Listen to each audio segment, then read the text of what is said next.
Welcome to the podcast, Eye for Talent, the show where we've got an eye for talent. I'm your host, Dylan, aka DJ Cereal Sauce. I'm a YouTube content creator. I'm a Twitch streamer, former Twitch streamer, I suppose, and a music producer, and maybe some other things. But again, every time I try and list out this list, I seem to forget the things that I do, yet still hold true that I do them. But it doesn't matter because this isn't about me. This is about my guest. You may have seen him before. His name is Mediocrity, aka Critea or Critea. We'll get into the pronunciation later, or maybe Crit if you know him like that. I don't know. He's also a YouTube content creator. He's an avid ULTRAKILL player. He's most well known for his series How ULTRAKILL Mastered X, Y, and Z, or his videos on the multiplayer ULTRAKILL mod.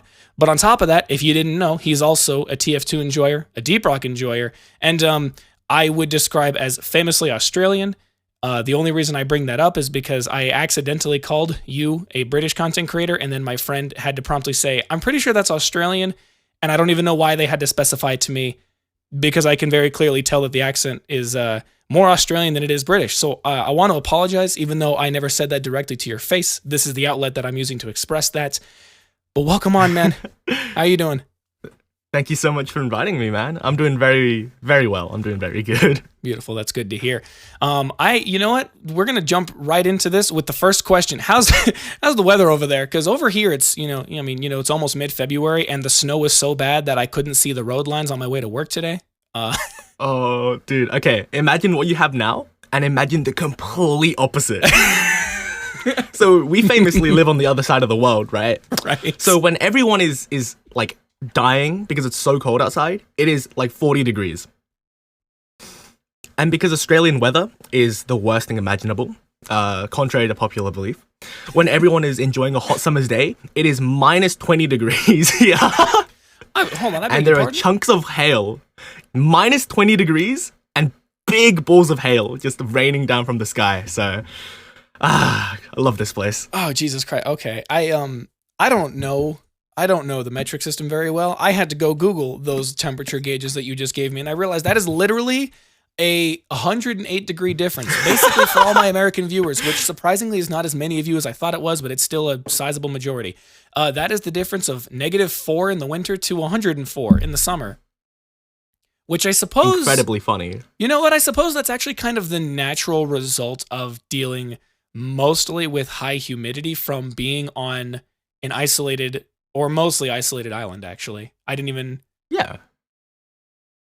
Well... Yeah, it makes sense, actually. Yeah. Yeah, I don't know. It feels silly that I even had to ask that question, mostly because I recognize that, yeah, being on the other side of the world, being on the Southern Hemisphere is like, that's what's going to happen. Most famously, this conversation always seems to come up with me and my friends because I'm always like... Because I always make a joke about, like, the Christmas that you guys celebrate, and I kind of forget exactly the joke that I make now. But the joke is basically either that it is celebrated in like, the summer months for us, so June, July, August, because it's, actually winter over there, or it still happens in December like it does for us in the Northern Hemisphere, and I don't know which one it is. It happens in the middle of summer. Which, it's always a blast. I could just imagine, like, because now I'm thinking about how absurd that would be if I followed a lot more Australian content creators and I was like, hey man, how's it going? And they're like, Merry Christmas. I'm like, what? But, the inverse probably happens with you guys, where December comes around and you see a bunch of American, or I guess anybody who celebrates Christmas in the latter half of the year. And you're like, what? Yeah. Well, it's always nice celebrating Christmas when it's 40 degrees outside and you want to die, but you get used to it. It happens. Oh, Jesus. Okay. That felt like a bit of a throwaway question, but that was fun. That was silly. It was, yeah. Okay. Let me get right into these, honestly, because we've got a lot coming up here, and if there's anything that I know, it's that there's a very good chance that this goes off the rails a lot, and I'm excited. So, yeah. Yeah. So the first thing is a question that I will typically ask anybody who is not a direct friend of mine that I know in person, mostly just to get a gauge on what value I bring to that person, or the way that I end up phrasing my message to get them to come on the show. what convinced you to come on the show? What in your brain was like, yeah, this guy, I'm gonna pull up to his show. Oh, I mean, well, firstly, I thought your videos were just good and very good in general, right? And it's also like, I mean, I'm in the grand scheme of things, I'm not that big, and I also have a lot of free time, so it's like, why not just like have a like conversation basically with another creator, learn about them, and have a good time. It's like, yeah. Yeah, fair enough. That is the entire point of this podcast. I respect the fact that you're just like, yeah, fuck it. What else am I going to be doing today? Why not? Yeah, there's no personal gain. I'm not trying to use you. I'm just like, why not? Have a good time, spend my Saturday. Why not? Yeah. It's funny you mentioned that specifically, actually, because I tend to have this weird issue where I feel like I am taking advantage of the success of other people when I bring them onto my show. And I've definitely brought this up a few times. So for people who have heard this countless times, shut up about it. Because I run into this issue where there's people that I like most of the time if I'm interviewing somebody, it's either because they just do something that I really enjoy consuming from a content perspective, or because they happen to also participate in the same kinds of stuff that I do. So I'll talk to Twitch streamers, I'll talk to music producers, I'll talk to YouTube content creators, I'll talk to voice actors, I'll talk to, all kinds of stuff. But occasionally I'll have this weird, thing where I'll be like, are people going to think that I'm like using the fact that this person has a significantly higher following than me to try and generate some hype for myself? And then a few things happen. The first thing that happens is because those people who I interview don't have a market in podcasts, this doesn't really take off in the same way. And so it's not like I'm abusing their status for anything, because nobody's going to fucking listen to it. Some of them will, but the statistical majority of them aren't. So it doesn't really affect me like that. This is also crazy because I don't think I've uploaded on Mediocrity for like 2-3 months, which is, for everyone listening who watches me, that's my bad. I've been working on something else, but you and me both. Just like, yeah, but no, don't worry about that. I'm just happy to have a good time. That's basically it. Exactly, yeah. And I need to get out of my own head and remember that that's also the point of this, is I like to learn about the content creators that I talk to, and it's just fun to develop like an interesting relationship with them. Because most of the people who come on here, I don't really consider them a friend, but I consider them a friend of the show, and I think that I tend to have at least a slightly closer relationship with them than other people. Because how many of, hold on, how many subs do you have on YouTube? We're going to plug it right now. Wait. Hold on. Oh, God, I'm okay. Googling it. Let's see. 7.16K subscribers. How many of your 7.16K are going to be interviewing you for a podcast? That's true. Maybe 1 or 2 if they get the chance. Maybe. Join the Discord. We can talk. Plug the Discord. We're gonna have a whole plug section at the end. It's gonna be crazy. You're gonna know exactly where you need to go to find this person. It's gonna be crazy.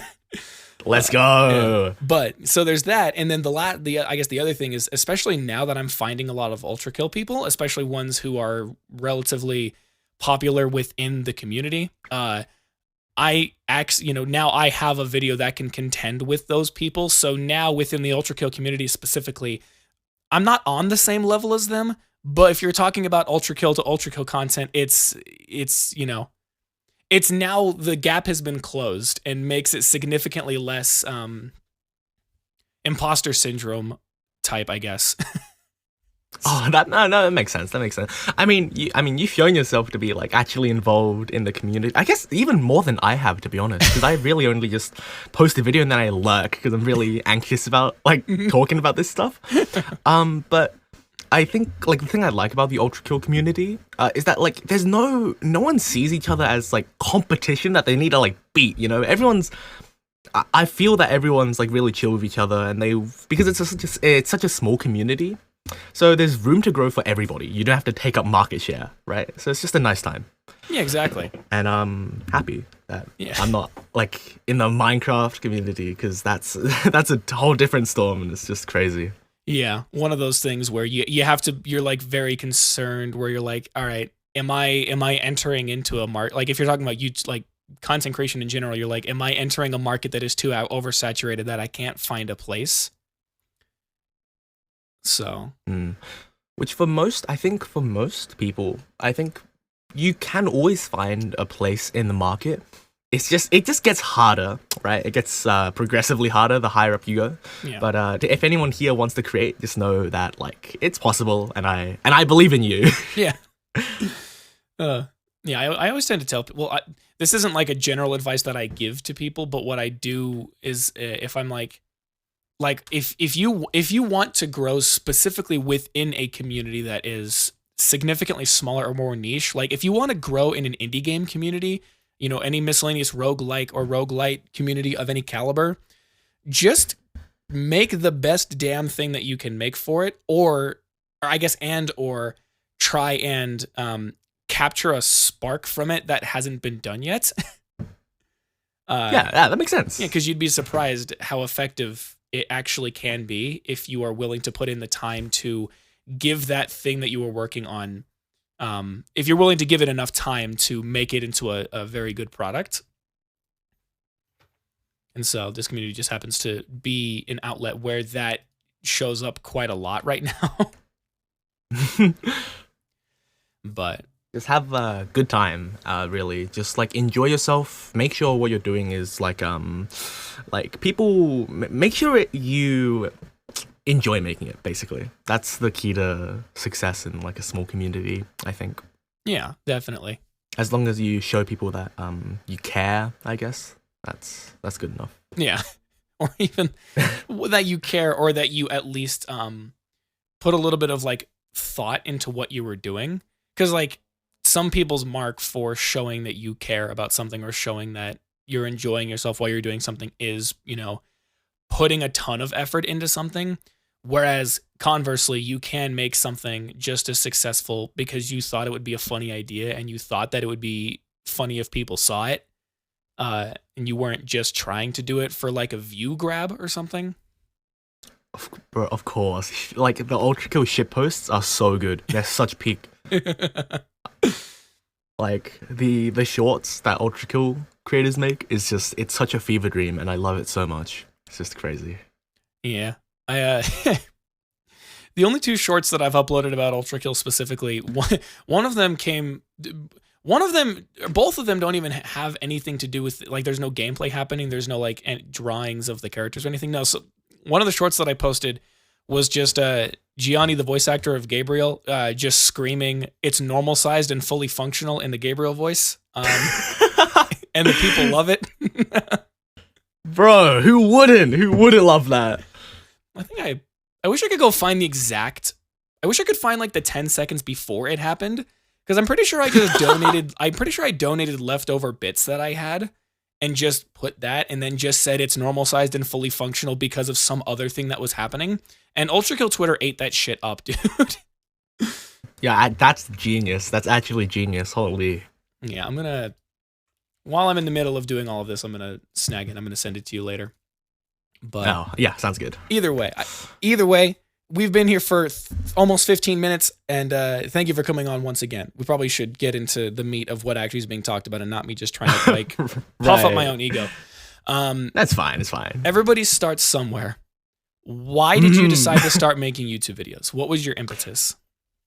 So I have been making videos for just actually a ridiculously long time, I guess. So when I was a little kid, I watched a lot of like Minecraft YouTubers. But then I couldn't make any videos, right? But when I got my first laptop, which was about like 4 or 5 years ago, I actually uploaded videos. I think I uploaded daily, which is crazy to think about now. But I was like literally like I was like 10, maybe 9. Awful videos. It was just screen captured Roblox footage. But I remember one of them. It was so terrible, right? Don't get me wrong. Actually awful. But it got 13,000 views actually. What the fuck? And that was like, it was kind of like cocaine, right? Once you take one hit, you can't really go back. But that video, I mean, that channel, it was just so awful. And I think I quit like 2 years afterwards when I still haven't had a fully formed brain. And it was only really last year where I was like, okay, you know what? I'm going to go get a PC. I'm going to actually start doing YouTube when I did it. And even then, my start was so terrible. I guess looking back at it, it's like, I mean, it wouldn't be that bad of a video if I just made my audio quality a little better, but it's also still not great in the slightest. Right, yeah. So we all start somewhere. But if you have like my first video got like 50 views in its first day. Oh. So just like start somewhere and eventually it'll work. It'll work out. Yeah. The way that I had started making videos was also kind of in a similar vein. Although I don't really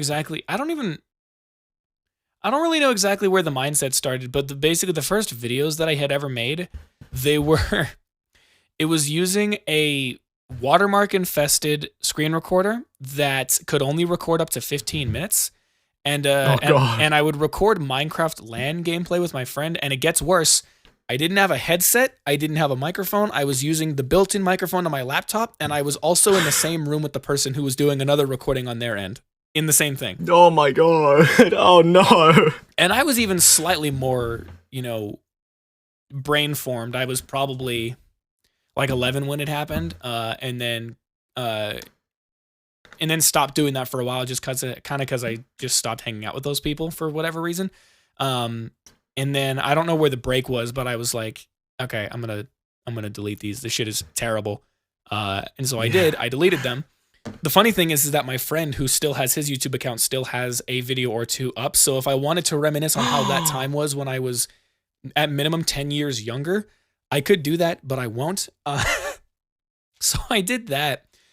And then I ended up moving over to I was in the debate team in high school, and we had to make a video on the specific type of like the event that we would do. And most of my classmates just did this thing where they just put their camera up and they just stood up against a wall and they just sort of said stuff. Meanwhile, I made a video about the event that I did in the same format of like how I do my videos now, where it was like, yes, like, I had memes, I had text popping up, I had little PowerPoint transition type stuff. I did that. And then I helped one of my friends edit one of her videos for the same. She didn't do it in the same style, but she was like, "Oh, since I can see you actually put time into editing the video, can you help edit mine?" And so I did that for her. And then COVID hit right after I graduated. Oh god. COVID hit right after I graduated, and I was like, "All right, you know what? You know what people need? They need to know everything about COVID a month after we had even discovered what it was from an 18-year-old." And I made that video and it got 100 views. And I was like, hell yeah, let's go. And then continued making more informational content where I would upload like 4 or 5 videos over the span of like 3 months. It was kind of intense. And then I fell off and then came back and did some other stuff and then fell off and then came back and did all of this. And so it is what it is. It is what it is. Yeah, I try to ignore most of that nowadays, but I will still bring it up occasionally because it's just funny seeing the shit that I started with and now getting up to a point where the videos that I make can be of similar quality to people whose videos that I watch and like look up to and be like, that's a really good video and whatnot. Damn. So you've been doing, is it all on one channel? Have you been like flip-flopping through channels? No, everything that I just described to you has been happening on one channel. But whoa! But in the midst of all of that, I guess probably within the last 3 years, I would say, I had also opened up a second channel that I was doing for when I didn't want to make video essay style informational stuff. And I'm not talking video essay in the way that I do now. I mean like video essay like how to take care of your hair after it's been dyed, and shit like that. And so I made a second account that was dedicated to uploading gaming funny moments from Minecraft and like Overwatch and some other stuff. And so I did that. And now the only thing that I use that for is uploading any edits that I do for other people, as well as any PBs that I hit in ULTRAKILL. But yeah, if I look at my channel, the description of my channel, it's kind of a little bit of a joke. It just says, how did I get here? It's been 9 years. And if you go look at the stats, Apparently I've had this account since 2014, but I know that I was uploading stuff earlier, so my guess is it might have been on some older account, but 95% of the history of this channel is on this one channel. That is actually crazy. Welcome to the golden age of YouTube, I guess. Wow, I mean, I only really started after the quarantine, which is like, I think one of the worst times to start doing YouTube ever. because everyone's already gotten, the people they watched. But at least the market was fresh and there was a lot of new stuff. So I guess it could have been worse. But I just, like, the moment I got my PC, I just had this drive to continue making content. And because I had so much free time on my hand, I was like, yeah, sure, why not? Yeah. I guess, yeah, goes on from there. Yeah, exactly. Yeah, that's kind of how most of us are if we're editing before the age of, like, I don't know, 20 or 21, where we don't really have a job and we're like, yeah, fuck it, what else am I supposed to do? Like, might as well. Yeah. So. And I'm deathly scared of becoming an adult because it's like, I don't have this free time anymore. I have to, like, go get a job, talk to people. It's like, ugh, that's scary. You have to ration that shit out. Mm-hmm. And money too. Damn, that's tough. Yeah. We make it work in the end, but yeah, either way. So funnily enough, actually, your story actually completely answered the other question that I had after it, which basically, because I know that a lot of people went through the same phase that I went through when it came to actually making videos, where they made some and then they were like, these are shit, let me delete them. And so some people, the history of this channel is only tied to the most recent video they can see. But clearly for you, it was like you had a bunch of stuff and then you got rid of it, and now it's basically like Minecraft stuff that is significantly better at the start of it. So at what point in your YouTube content creation timeline did you discover Deep Rock and ULTRAKILL? I would ask about Team Fortress 2, but based on the video that you uploaded, it seems like you got into the game, I don't know, probably within months of making that video. So it's probably been within a year, if I had to guess. So what's really crazy is that when I first uploaded my first,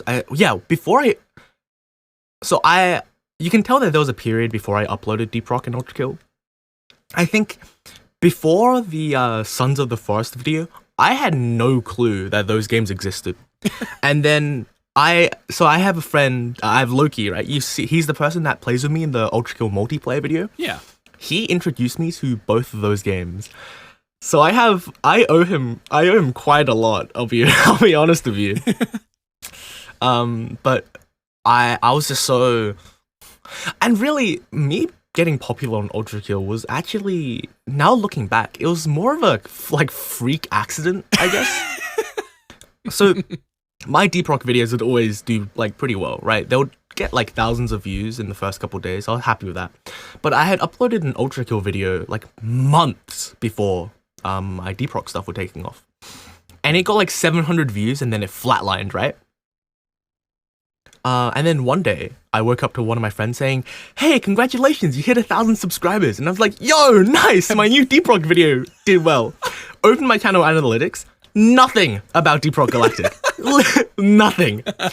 And then I see that my ULTRAKILL video went from, like, it was like 1,000 views to 32,000 in 8 hours. Jesus.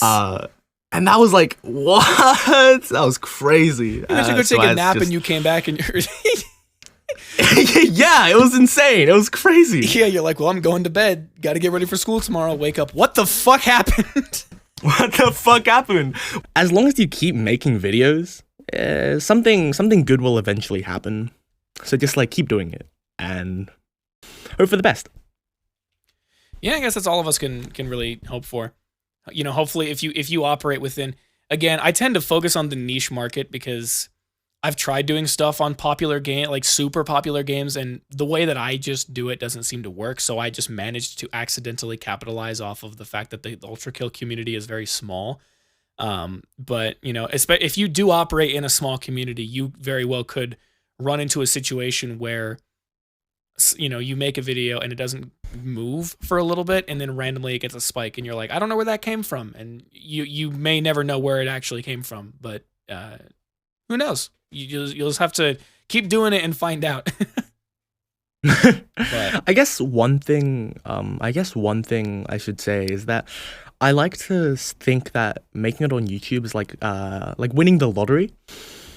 Sure, you might post like one video without much effort and you'll go viral, but that's like winning the lottery with like one ticket, right? Yeah. But the more effort you put in and the more videos you upload, you're buying one ticket. So your odds of actually hitting that jackpot goes up exponentially. So And the good news is you don't have to keep- actually spend keep money making on the stuff. tickets. exactly, and you get paid for them when you hit 1,000 subs. So it's like you'll get through it. I believe in you. Yeah, trust. Exactly. But yeah, I guess that sort of leads into the other half of the question, which is what drew you into making videos on Deep Rock and ULTRAKILL specifically? Because I assume a part of it was just out of like, here are the opinions that I have about this weapon in Deep Rock Galactic or the pistol as it pertains to ULTRAKILL. But I'm kind of just wondering what your thought process was when you made that initial start for both of them. So Deep Rock was because I loved playing the game, and I wanted like an excuse to play the game, I guess, almost. Like get footage for it and stuff. Now Deep Rock, that pistol video was made completely out of awe for how incredible the ULTRAKILL pistol is. Like there is no other way of putting it. Every single video I've made off ULTRAKILL is just like I am drooling at how good that mechanic is, or how cool it is, or how good it feels. It's just I just love that game a lot, in case people couldn't tell. In case it wasn't obvious enough. Exactly, you might need confirmation from me. If you need confirmation, just go watch any of the videos.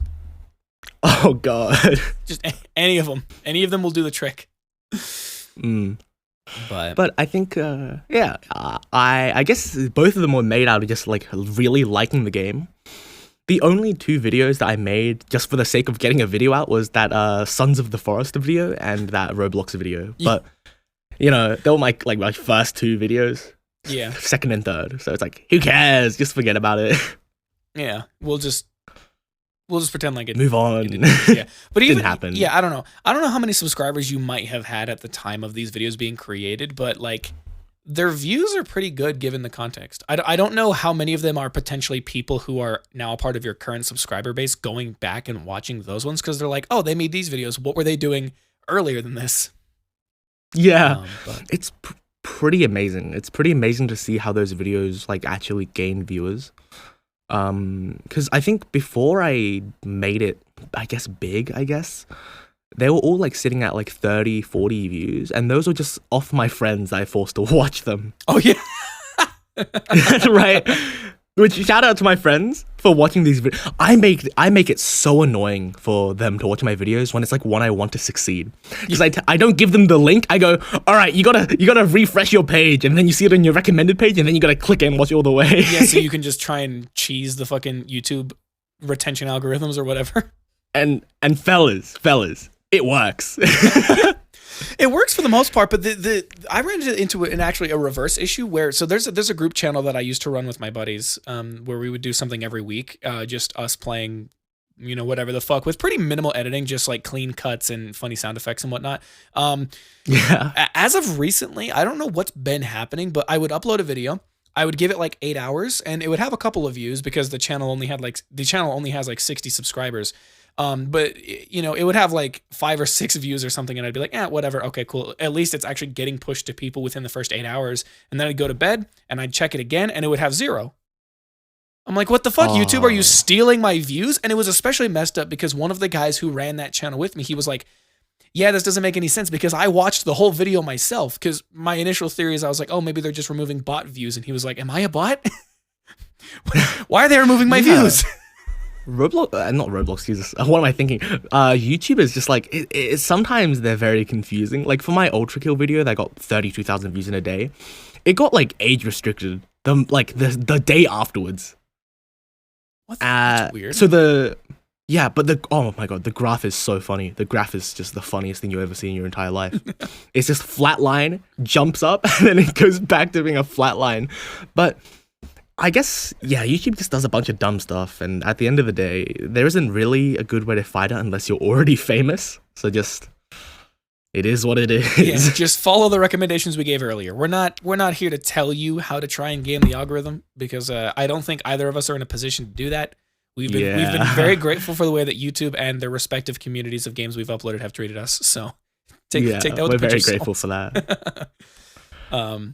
Wait, man, bro, this year, you're gonna get an interview with like Herb Messiah. You're gonna get an interview with everyone. You're gonna get an interview with everyone.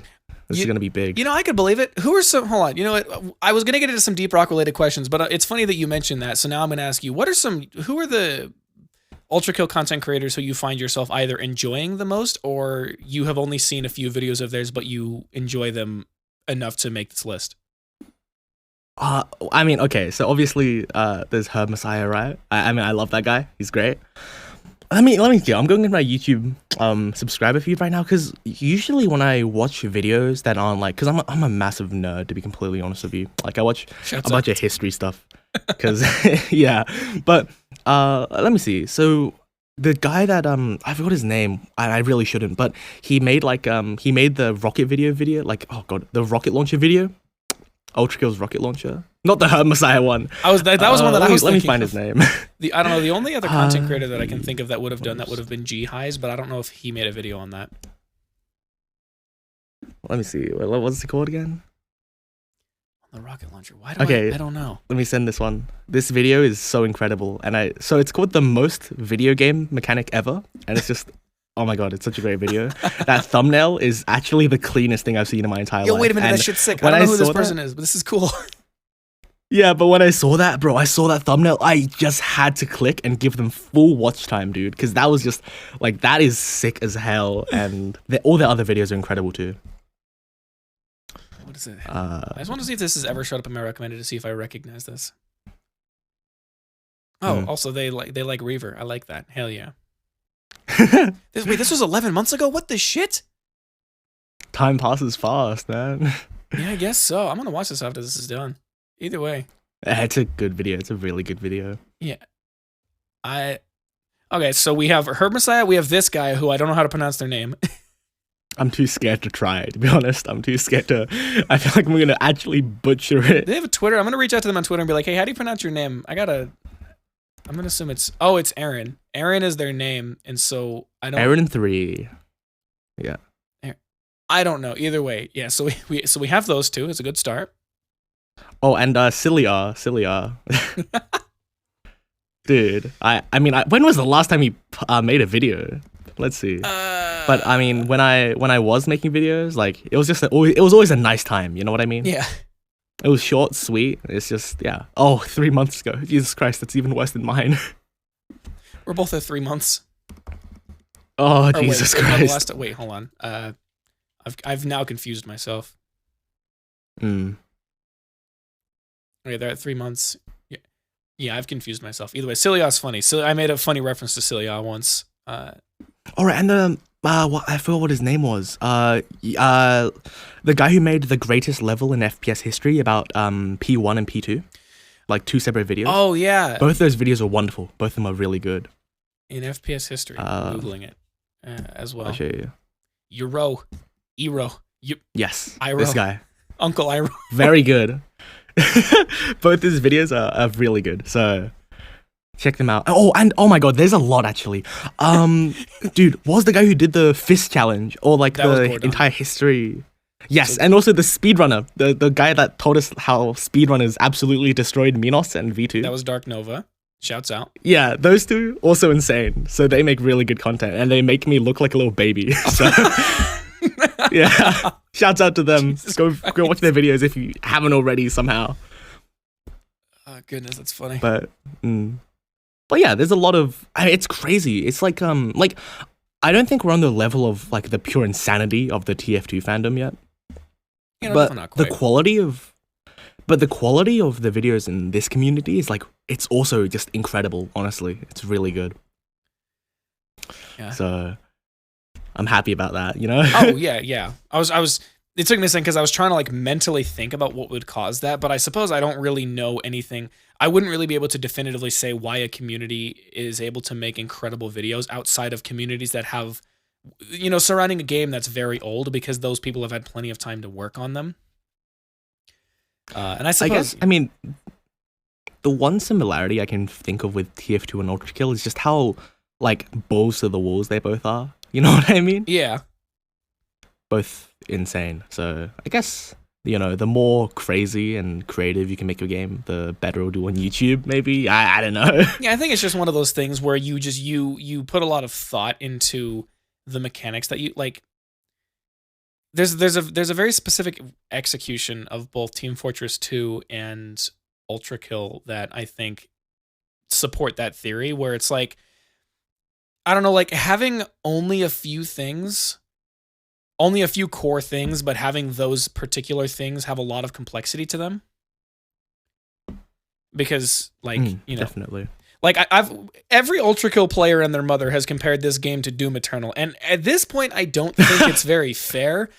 But I only use it as a means of like, because they both require two different skill sets. I think ULTRAKILL's skill set probably is more appealing to like the crackheads like you and I.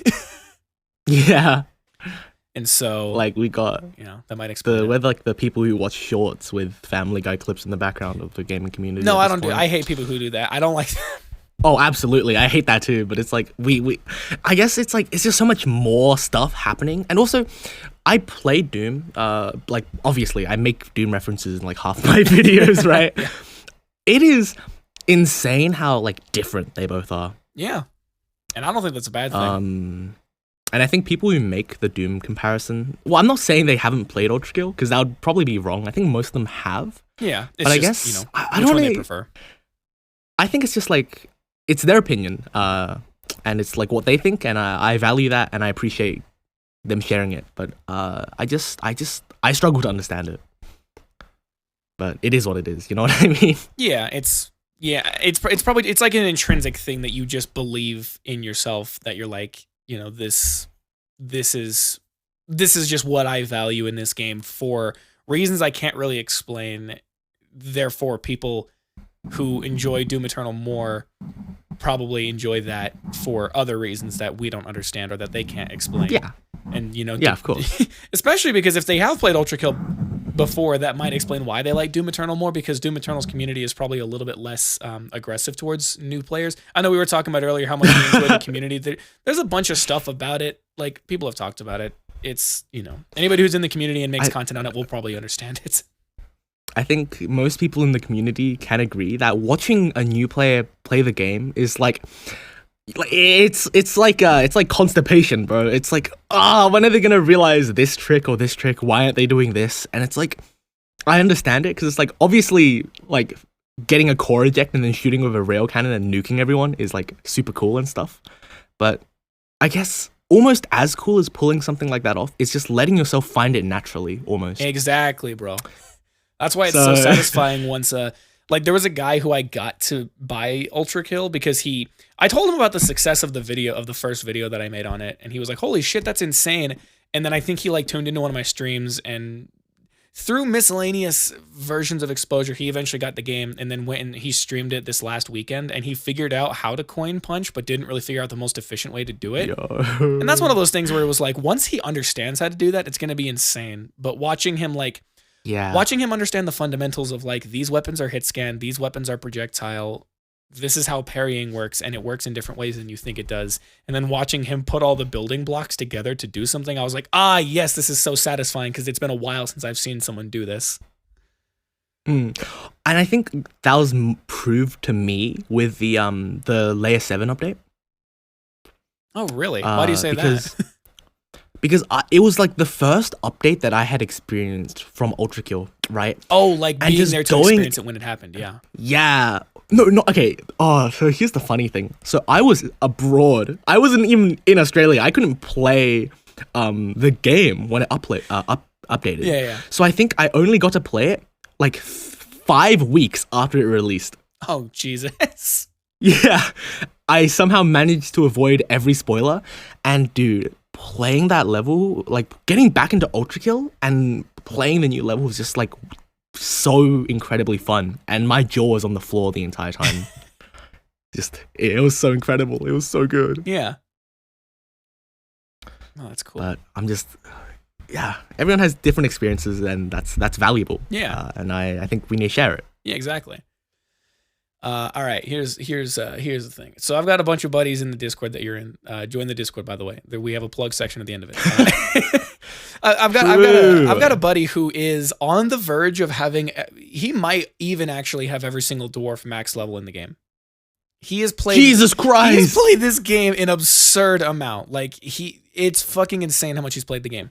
I told him that you make Deep Rock content, and it didn't really matter to him. I don't think he didn't know who you were through Deep Rock Galactic. But I was like, do you have any funny questions for him? And he didn't. So I made up funny questions of my own. What's your favorite mineral in Deep Rock? Now. Oh God. Okay. Whoa. I like nitra because it looks tasty. You know what? I can respect that. That makes sense. Right. I guess. Oh God. Wait. That's actually such a good. I never thought of this. What? It's probably morkite. It's just it's so pretty, and mining it is so satisfying. I like it. Ooh, it looks cool. You know what? That's fair. Actually, I didn't have an answer until you said morkite, and mine isn't morkite. Mine's actually distrum or distrum, depending on who you ask to pronounce it, because it looks. That is so valid. It looks like a hard candy that I could eat. I guess most of the minerals do, but that one specifically. They all look so tasty. Yeah. I want to just take a munch out of it. We're dwarves. We can do it. It's not a problem for us. We can take a munch. Yeah, their teeth are strong enough. Either way. It'll be fine. Either way, yeah. Good opinion. What is your favorite and least favorite biomes in the game? Oh, okay. I love sandblasted. I know I main driller, and I still love sandblasted corridors just because I love it so much. I don't know why. I don't know how. I love sandblasted, and my least favorite is the fungus bogs, dude. Yes. Oh my God. Cool. I hate that place. All right, cool. I would have either accepted fungus bogs or magma core, because magma core kills me. Or magma core. But I'm a driller main, so I forgive magma core a little bit. Okay, cool. That's cool. That's good. That's good to hear. That's a valid opinion. And then the other question I had in here was, what is your favorite class? I know who your favorite class is to play, but I guess I'm going to transmogrify this. What's your favorite, what are your favorite weapons for each respective class? Just like... Okay. So for Scout, it's the M1000 Grand. It's just the best. Right. For Gunner, I mean, I think the guided missiles are the most fun. I like the guided missiles the most. Just because they're I don't even think they have a higher skill ceiling. It's just fun to fly the rockets around, right? Yeah, exactly, yeah. And as for, and then Engineer, ooh. I honestly think the best engineer weapon's that big death ray. You know what I mean? The shard diffractor? The one that fires the laser? Yeah. I love that a lot. And for driller, it's the sludge pump. No, I don't want any other opinions. I hate other people's opinions. Honestly, people would have been up in arms if you hadn't said the sludge pump, considering you made a whole video on it. I love the sludge pump so much. It's just the funnest thing ever, and I love gooping and I'm gonna stop talking before I say something disgusting. You know what? Because you and me are thinking the same thing, and I was like, I wonder if this is going to, if this is going to trigger some algorithm if I say it. But we're thinking the same thing. Oh, we're thinking the same thing, yeah. Yeah, Variant. If you hear this, I love the sludge pump. If you hear this, sludge pump best weapon for driller. If you have never sludged, if you have never gooped, you have not lived. It's just, oh my God, it's the best. Get Deep Rock right now. It's like $25 probably. I don't know. Exactly. It's always on discount. Yeah. And if it's not on discount, and if it's not on discount, buy it anyways and support the devs because they deserve it. All right. Hell yeah, dude. I'd love to talk more about you. We're going to be talking about you a lot. I'd love to talk more with you about Deep Rock probably in a later date, but that's probably not what people came here for. It just happens to be a thing that a sizable portion of the Discord happens to really enjoy as well. Yeah. So we'll get back to that. Maybe we'll do a part 2 on just Deep Rock Galactic. Who knows? So probably going to get into the meat of what people are looking for after 45 goddamn minutes. Jesus. Time passes fast. Welcome to the ever-flowing passage of time. How many hours do you have on ULTRAKILL? How many hours? Okay. So this is going to sound really bad because my entire lifeblood on my channel is ULTRAKILL. I think, let me check my Steam because I know it's not a big number.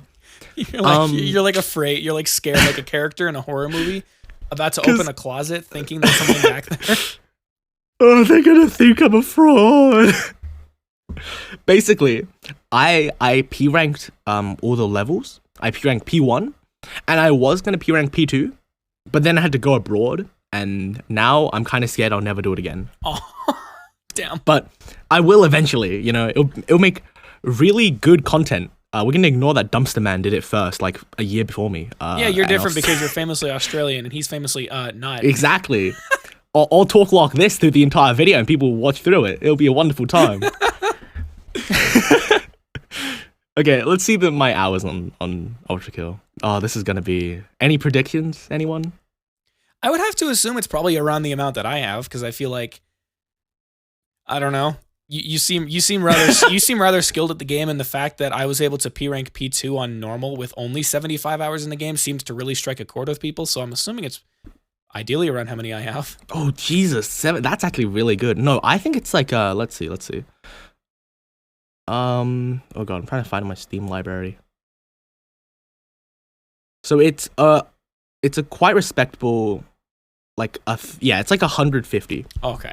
For a second, I thought you were about to say 1,000, and I was like, "Shut the fuck up!" No, come on. Because that's genuine. That was like the phonetics that were coming out of your mouth, and I was like, if he says 1,000, I'm gonna lose my mind. No, 150. Yeah, that's pretty fair. Pretty understandable. Pretty reasonable. I have a friend who has like a genuinely unreasonable amount of hours on it. I think. Let me see how many hours he has. I've talked to a couple people who have genuinely unreasonable amount of hours, and people who have spent more. Yeah. I have seen people who have more hours played in this game trying to P rank one fucking level than I do playing the game, period. Like, what? That's crazy. Yeah, welcome to speedrunners who are going for PBs. Yeah. Or maybe world record, I guess I should say, but either way. But to be fair, majority of my time on ULTRAKILL, so guys, please don't think I'm a fraud. I play the game a lot, but most of the time I spend on ULTRAKILL is just getting footage, which is sometimes it's just absolutely exhausting.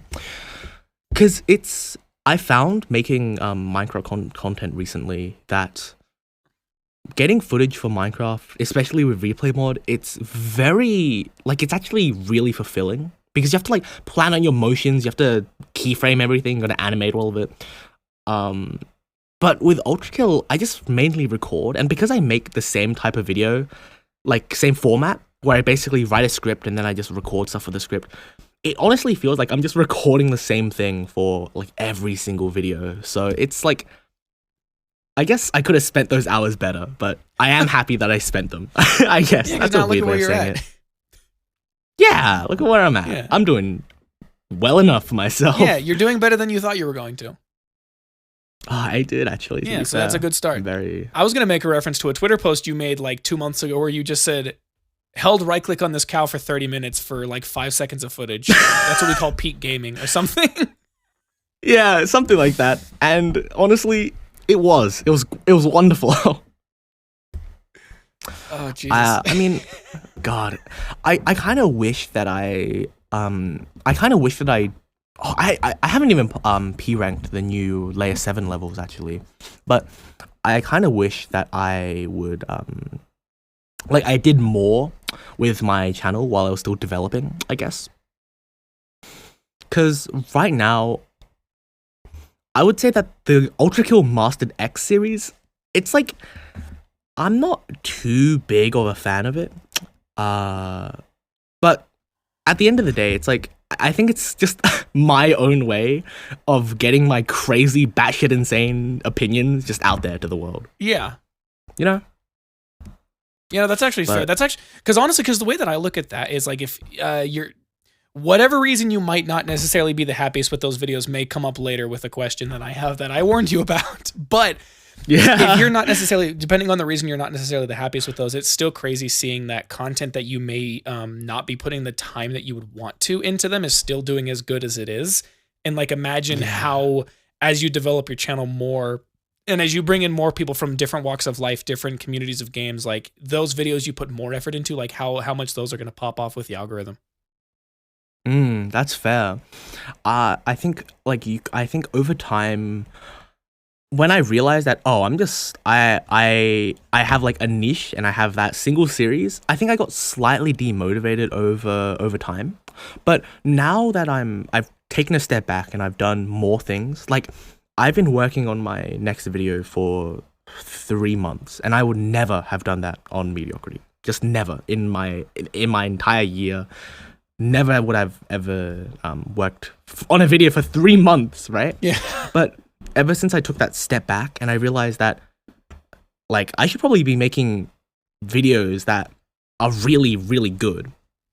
That's how I can make myself stand out. Yeah. I've just been enjoying everything, but also been putting more effort into everything too. So Exactly. yeah, hopefully my return is not awful.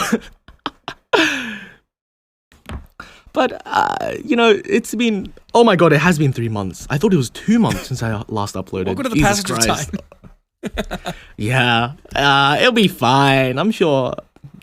New upload soon, guys. 100%. Yeah.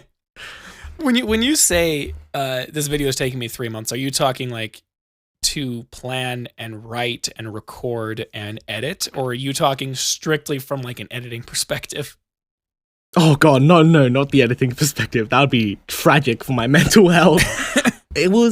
So usually my videos, it's basically I spend 50% of it on writing, 40% of it on editing, and 10% recording. For this video, I think I've been recording it for about 2 months, partially because I have been overseas for 5 weeks. Which, yeah, that'll do it. And I've only started the editing process like a month ago. So it should be finished. It honestly should be finished on my birthday. So if anyone's watching this, 23rd of February, or probably like 24th for the Americans, watch my video. That's the best birthday gift you can give me. Yippee! Yay! But 3 months is not a good look. Yeah, 3 months is not a good look, but I think what me and my friends have realized is consistency when it comes to YouTube is interesting, because I don't think they're necessarily objectively looking for you have to have a video out every day, every week, every month, or whatever. It's probably just like, we don't want you to see an extended period of downtime. Extended period meaning, potentially 6 months plus. Because like, I didn't make videos for 9 months, and then because again of everything that I was explaining at the beginning, I didn't make videos for 9 months, came back, made a very short video explaining to people where I had been this whole time, which is basically TLDR. I was focusing on other content at the time because I couldn't think of what videos I wanted to make, because I made political statements as YouTube videos, like the friend zone doesn't exist. And I tried making a video on like American wage theft, and I was like, why am I doing this? I can't make this shit funny. So I left for 9 months, came back, made a video on where I had been, telling them all of that, and then made a video on my favorite childhood games, which seemed to really strike a chord with people, which was very bizarre. And it, got 1.6 thousand views, which isn't a lot in the grand scheme of things, but comparatively to my videos that were getting less than 100, I was like, yeah, that's pretty fucking good. And so ultimately I use that as a marker of like, as long as you're not gone for more than like 6 to 9 months, maybe a year, YouTube probably still considers it consistent. And if they see high quality in the video when you come back, then they'll probably just kind of forget that you were gone for 3 months. Yeah, bro, that that my favorite childhood games video, it was so good, and I don't understand, like, it was 44 minutes too. I feel cheated, even though I wasn't the one being cheated, dude. That video was really good. Honestly, and I commented on it, I remember. Yeah, and honestly, that specifically was actually why I had mentioned earlier. I was like, I wonder how many of the views on your really old videos are coming from people who are part of your current fan base going back and watching those ones, because I saw something like that. I don't even really feel that, because I am, again, comparatively to my videos before I made that one, that video did incredibly well. I'm not expecting a lot of people to go back and watch it, but I also don't care that much, because it didn't take me much effort to actually do that whole video. Because like, if I go to the script for it, the whole script is 4 pages, but most of it is basically just the transitions between different parts of my life were written out. And then everything else was literally just games that fell into that portion of my life. So I broke it down of like the first games that I played on the first systems that I have, the games that I played with my brother who's 10 years older than me, the games that I played at relatives' houses that I shouldn't have been playing because I was way too young to play them. And so I would write a little kind of transition between one phase of my life to the next, and then everything was just the names of the games, and I just freeballed it and just talked about all those games for 45 minutes straight. So Jesus. And then, but, I mean, it's good. Yeah, it's a good video. Yeah. I think it's good, and it gives people a very specific vibe that they're looking for that I can't really describe. But all that was to be said is it didn't take me much editing effort, because all I did is I just found gameplay of people playing the game. I would go download one of the songs from the game that I vividly remember, and then I would just, level balance stuff and try and make it a little bit smoother. And so ultimately, it didn't actually take me that long to do everything. So I don't actually care about its traction, especially relative to my other ones. But yeah, shouts out to the YouTube algorithm, I suppose. But yeah. No, I think the main thing I realized was that I a lot of the time, the reason my videos aren't as quality as they could have was simply because I was just too lazy and had such a time constriction that I couldn't pull it off. Like, usually I would just like go into OBS, I'll just record myself doing the action in first person, right? Yeah. But for my I'm plugging my next video subliminally right now, but for my next upload, it's just like every single frame, every single bit of it it's all in like replay mod. There's green screens that like I have worked so hard for it, and it shows. And I guess what I want to say is that like I think most creatives will always look back on like their first project in like, oh, what is this? What is this? Right? Yeah. Like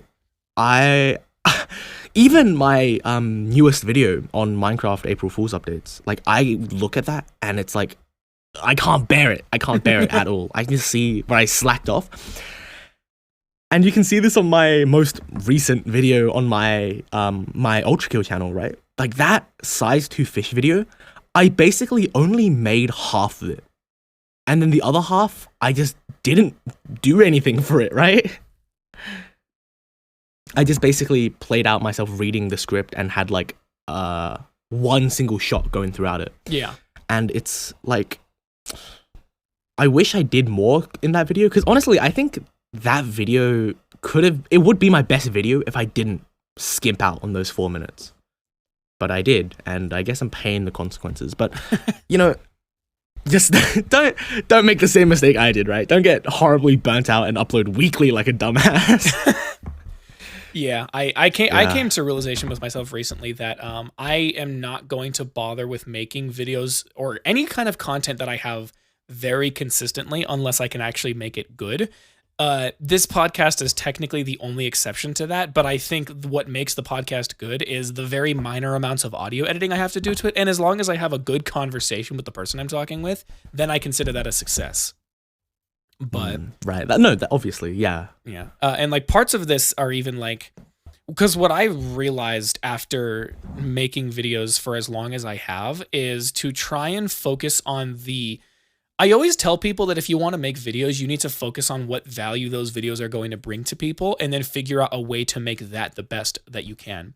So like, I even if 5 years from now I make videos that do infinitely better than these ULTRAKILL ones that I have, I'm not going to look back on those old ones and think, oh, these are shit, because I'm not going to look back at those videos and think that they're shit because I didn't put a lot of editing into them, because objectively the most amount of work that I'm putting into these kinds of videos are actually coming from leveling my audio relative to the game audio and the music audio, and then making sure that I have a damn good vocal performance. People didn't come to my channel to watch me do impressive shit with P2 or any challenge runs. They didn't come here to watch me put in a shit ton of memes that help keep ADHD-laden people, attached. I don't have to do any of that shit. People come to me because I speak well, I have a good voice, and I make good fucking points. And so as long as I can do that and put a lot of my focus into that, then I know the video is going to be good, and that's what people are going to keep coming back for. So that's kind of what I feel like people should try and find when they go to make videos, and how they should judge whether or not a specific video is good is based off of the value it brings and how they executed it. That's really good advice. Yeah, that's actually really good advice. If you ever need life advice, I haven't lived a whole... Come to him. I haven't lived a ton of life, so maybe not life advice per se, but I don't know. People have told me that I'm very insightful and that I act older than I actually am, but whatever. Well, at the end of the day, I mean, what you're saying is, yeah, it's very correct. And I think like even no, I should definitely take that advice like closer to my heart, right? I should definitely figure out a purpose for myself and like provide more value of these videos.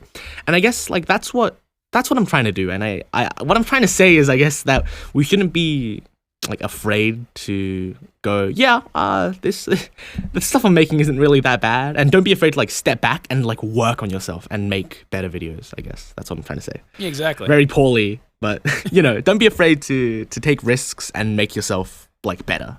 Yeah, exactly. And if there's another thing that we've learned here, it's go watch the video when it drops around his birthday. That's so true though. That's actually so true. Oh jeez. God. Yeah. All right. So I mean, with the previous videos that you had been making, how many hours do you think it roughly takes you to make a whole video, from the actual script writing to the recording to, or the vocal recording to the visual recording to the editing and whatnot? Okay. All right. So for my most recent videos, I would say that it would take about basically like 30 hours in total. Okay. Which isn't very much, very unimpressive for a week, but I was just burnt out to hell and back, and it was just so miserable to do that once a week. But for my new stuff, it's a lot healthier, like genuinely hundreds and hundreds and hundreds of hours, which is maybe I shouldn't say much healthier, but it makes a considerably better video. Yeah, and even if it takes longer, it means that you're spacing that out over a longer period of time. But the funniest thing is, it's those many hours, but the video hasn't gotten longer. In fact, like the videos have only gotten shorter, basically. And I would spend that much more time on like a video that's only 13 minutes. So that's, you know, that's just going to say how dedicated I am. And if this next video doesn't do well, I guess I'll just have to keep trying with the same quality and hope for the best. Yeah, or like, you know, do what you said and step back and be like, all right, what was missing here? Because unfortunately, sometimes you will just get fucked by the algorithm. Like, you know, depending on what you're uploading. I think I got did dirty making one video that has 230,000 shit, 230,000 views, and then making another one that has like 25,000 views, and then I made a Lethal Company video that has 400. Dude, I feel so goddamn scammed, but I realize in the grand scheme of things, it's just because 90 to 99% of my audience, if not more than that, somehow has come from ULTRAKILL, and also Lethal Company content is oversaturated to hell. And I like the content that I'm watching, but that was the nature of it. So who knows? Maybe something will happen where Lethal Company will fall out of the public's eye in such a harsh way that it is right now, and then it will randomly blow up. Yeah, I think the main thing I've realized is a lot of things that we do as YouTubers just doesn't make much sense. I once told my friend, like, I said, yeah, I have 5 different channels, which makes sense, right? I have one for ULTRAKILL, one for Minecraft, which I want to start working on a lot. Yeah. One for basically like cut up live streams, like basically like small ant videos. You know what I mean? Oh yeah. But like he just completely didn't understand it, right? Like, why didn't you just put everything on one channel and boost everything all at once? And it's like, I really wish it was that easy, but I think that can only happen when you're big enough that people start watching your videos just for you. Yeah. Or if you really just don't give a shit about, like, if you really don't give a shit about like how the what is it? Like how the turnout for those videos are that are experimental and not with the current content that you make. I actually think this is the most valuable thing that I've ever learned from YouTube. It's that expect every single thing you put out there to be what you'll be known for the rest of your life. Because me putting out that ULTRAKILL multiplayer video, it wasn't that high quality and it wasn't the best, but it set like a precedent that I could spend an entire week and basically put in 10 hours of effort. And I think that was a really bad precedent to set for myself. So just treat every video like it would be the one to blow you up, right? Yeah. Like, you don't want to work for like 100 hours on a like mediocre video and then for it to not do anything, while you put like 10 minutes into a video, gets 100 million views, and that's what you're known for. It's just, I would be so upset. Yeah. What people are known for when you talk about the content they make is a very interesting thing that I am interested to discuss with a few people specifically in the Ultra Kill community. Kind of, yeah, for reasons like that, where like I hope that people, well, actually I don't know, because like I'm gonna go back to that Lethal Company video. I am not exaggerating to you when I say I spent 80% of the video making process for that writing. Like it took me a month to write that whole script up. And then I was like, okay, it's like December 20th. I need to have this video out before 2024. And I edited that whole fucking thing in 2 days. What the fuck? I just did the whole fucking thing. And in a situation like that, I wouldn't really care if that's actually how people saw the content that I make, because it's surprisingly well done for only having 2 days put into it. But don't you, I am an anomaly. Yeah. Listen to what this guy said. Don't listen to me. Wow, that is crazy. What? So with me, that process is quite the opposite. I am a script writing. I guess I really enjoy writing scripts, and It's fun. It's like I genuinely get tens of thousands of words done in a single day. Honestly, it's I think that's my main strength, that I can just put out scripts really quickly. And you can see that in my videos, right? Like, I don't record a big chunk of footage and then narrate over that. I just make myself a script because that's the easiest thing for me. And then I just basically just record the script and put it together. Yeah, exactly. So, you know, we've all got our own styles, and that's pretty cool. Yeah, exactly. I don't even look at myself as like a bad writer. I think I am a pretty good writer. I think I'm a stronger speaker than I am a strong writer, but I'm a stronger speaker than I am a writer, but my writing is pretty close to my speaking ability because I write the way that I speak. And the reason it takes me so long is because I have to decide to myself, and I have to recite back to myself, and I have to read stuff to people to see how they would perceive what I'm saying. And like the vocabulary that I have and the way that I talk in these videos makes it more difficult to write everything. Like, I understand the core idea that I'm trying to get down to, but I think there's a certain character that I have accidentally created because of the way that I write and the way that I talk, where people have always complimented me on my syntax and my ability to speak, which comes from debate. And so I've taken that and I've just gone over the fucking edge, and I'm like, I'm going to write this down like a novel, even though I don't know how to write a novel. And that specifically I suck at doing. No, that actually makes a lot of sense. That's also, funnily enough, that's exactly what I don't do. And then the moment I get into the recording booth, so my first language isn't English, which is why I have this like bastardized version of 3 accents. That's a great way to fucking describe that. So when I get in, like, reading the script is like hard as hell, and I struggle with actually like pronouncing stuff and everything. And oh my god, bro, my audio recording process was literally only good last month. The next video I'm gonna post is the only video I'm gonna ever post with good audio quality up until now, because firstly, I didn't understand my mic, right? I have a condensator mic, or whatever it's called, where you're supposed to put on the lowest gain possible. I didn't do that. I also recorded my entire scripts in my living room with no soundproofing at all. That is and I was just goddamn shame. Yeah, so I was like, okay, if I'm gonna spend 4 months making this next video, I might as well lock in. And so I spent 2 hours inside a small little closet for 10 minutes of voiceover, and it actually sounds really good, and I'm very happy about it. But hell yeah, goddamn, well, I made so many mistakes. First of all, I didn't know English wasn't your first language, and you speak incredible English for it not being your first language. I want you to know that. Thank you so much. Thank you. I appreciate it.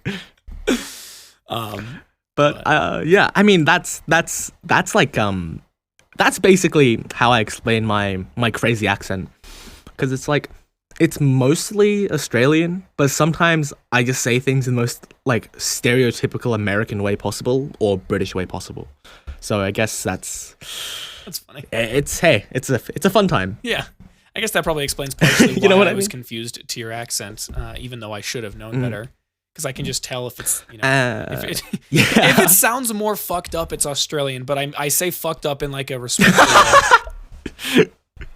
No, I understand that. No, that's base, dude. I think we own that part of our accent. I think we own the part. We're like second to the Scottish or the Irish. Yeah. However you count it. We're second or third to the Scottish or the Irish. You know what I mean? Basically, it's a nice time. It's a good time. Yeah. But yeah, it's languages, eh? Yeah. I have this problem where occasionally if I'm sleeping, I talk in a British accent. That's not a fucking exaggeration. That's not a joke. That's a real thing that happens to me. I think it's probably we all because have that urge. I think it's because 66% of me is British, and specifically when I whisper, I talk in a British accent. It probably used to happen ironically, and now I just sort of do it more often than I realize. But then the consequences. Yeah, exactly. But then another thing that happens is because I don't naturally speak in a tone other than the way that I'm talking right now. It means that I haven't really understood how to pronounce certain words in certain languages. And so I will literally say one sentence that will go from me sounding British / Australian, depending on the comprehension level of who I'm talking to. And then one or two of the words I will say will sound like how I'm talking right now. And then 2 or 3 of the words will turn into Scottish. And then I'll accidentally switch over to that accent. And then that accent might take me to a Southern accent. It's not a joke. Dude, I swear to God. That might actually be even worse than mine, because mine is just blended all together into a grey glob. You know what I mean? Yeah, and that's just different pieces that come cool. up by accidents. Yeah, that's pretty cool, to be honest.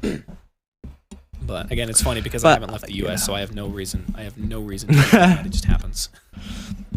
Leaving Australia is the worst experience known to man, because we are actually just like, we can't get anywhere. If you want to go to America, it's a 24-hour flight. If you want to go to Europe, it's a 24-hour flight. And the only other places you can go is Asia, which is it's great. Asia's wonderful, right?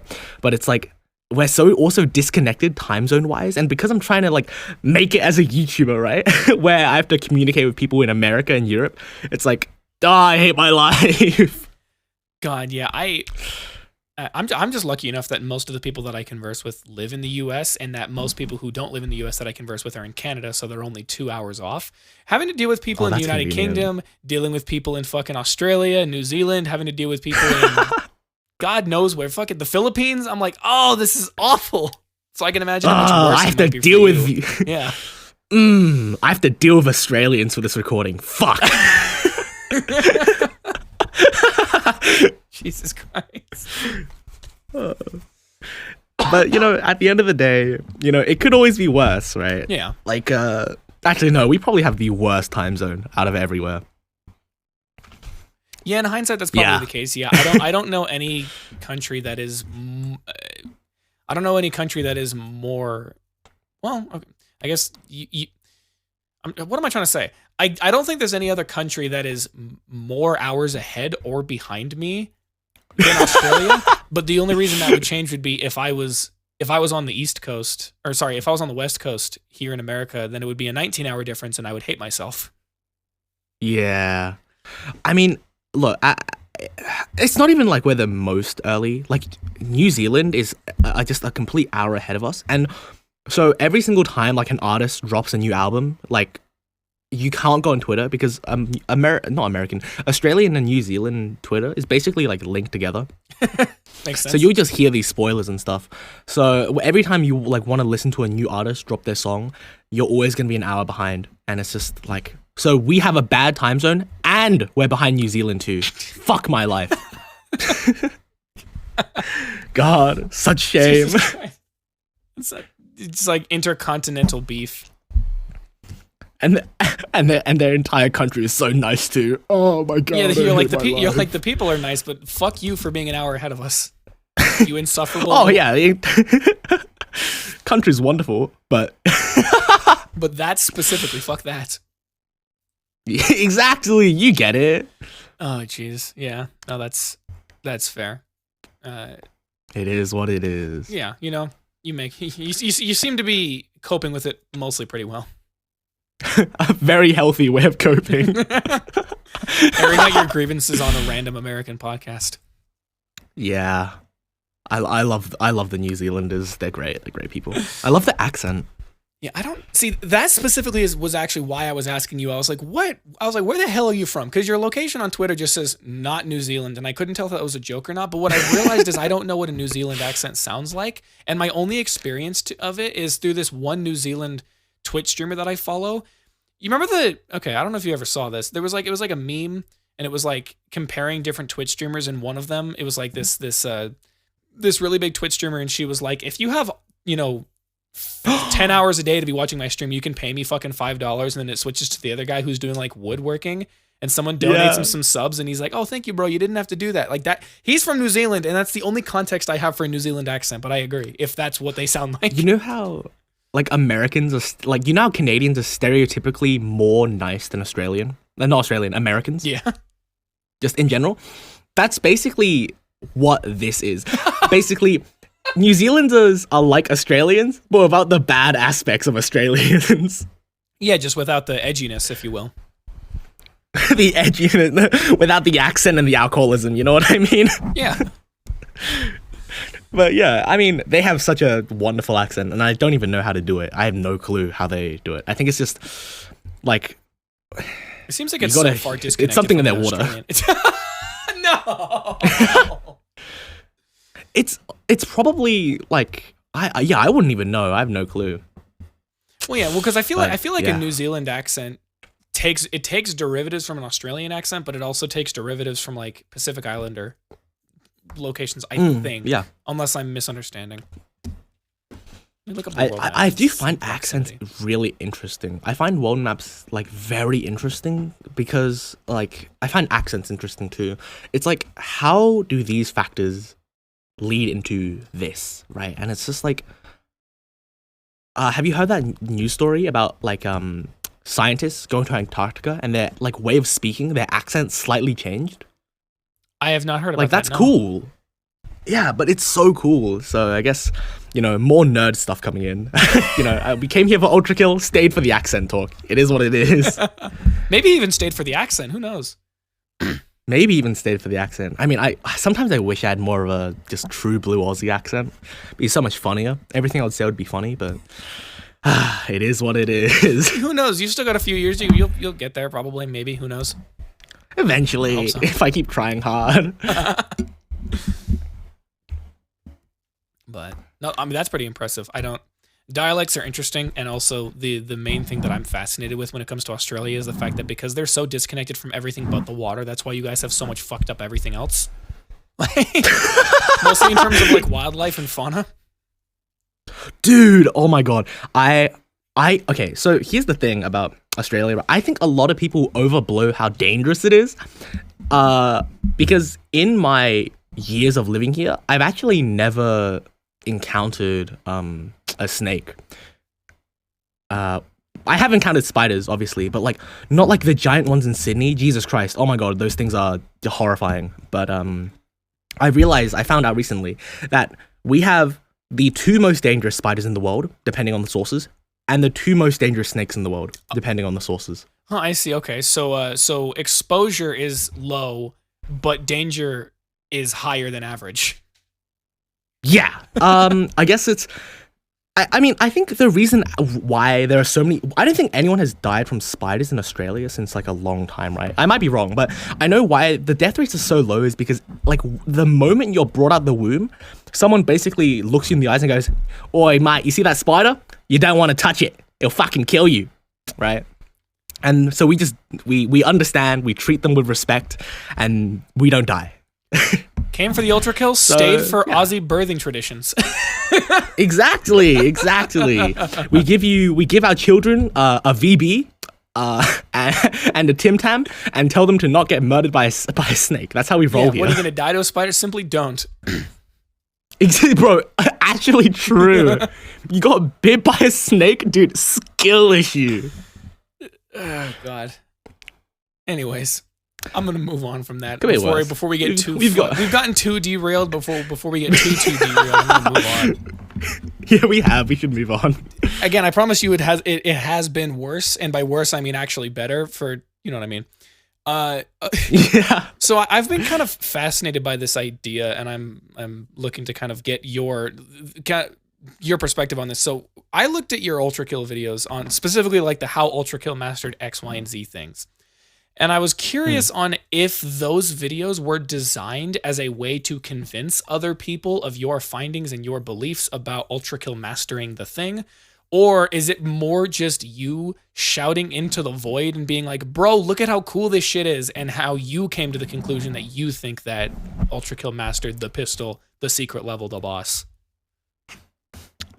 It came as just a way of me looking at like, it was basically like, I am so impressed at what Hikito has done, whether it be mere coincidence or whether it be like actual genius. I think it makes for a very fun game. I've always liked the indie scene much more than the AAA scene. It started, actually, there's deep lore to this. I've never had a good piece of technology that could play anything above a pixel game until literally last year. So I have always had a respect for like games that don't try to impress you off graphics. Yeah. When I would play Minecraft, I'd play everything at the lowest setting possible because like my laptop couldn't handle it otherwise. But dude, same. like so I've always played a lot of indie games, right? So I've always been a gameplay first type of person. And look, when Loki told me that you could shoot your own fucking coins, dude, I was in. I was actually in immediately. And the second they were like, you can shoot your own coins, all of those videos just came out of the void and they were just there already. Yeah. Because like, it was just so, and I think my videos about how like it must be enemy and like the weapon, they work so well because it's not about just one enemy acting on its own that's impressive. It's how these things work together. Exactly. Right? And so especially the weapon video, like explaining and awing at how every single weapon linked in with each other and how they could be used with each other is just so, it was so satisfying. And I'm glad like 60,000 people listen to my insane ramblings. Yeah, they're insane ramblings, but he's a little bit crazy, but he's speaking facts, bro. I would like to think. Yeah, it's also just fun to see other people have a light bulb moment, because like in the ULTRAKILL community video that I made a really, really small joke where because I was talking about the same thing. I was like, look at these fucking combos you can do with these weapons. Like you can do this with the coin and the rail cannon. You can do this with the shotgun and the bullet, whatever. And then I was like, you can also guide rockets to enemies by attaching a magnet to them and firing the rockets. And someone came into my comments and they were like, you can do fucking what now? Well, actually, yeah, my favorite part of making ULTRAKILL videos was actually just reading the comments and seeing other people's experiences, right? And reading about it. Yeah. And it made me so happy to see that. And bro, when the new layer drops, oh my god, the fact that you can ride the gutter tank's rockets back into them, it actually like made me shit myself because I never thought about that. That's so I was like, that's a fucking cartoon bit, bro. You stole that from Tom and Jerry. Yeah.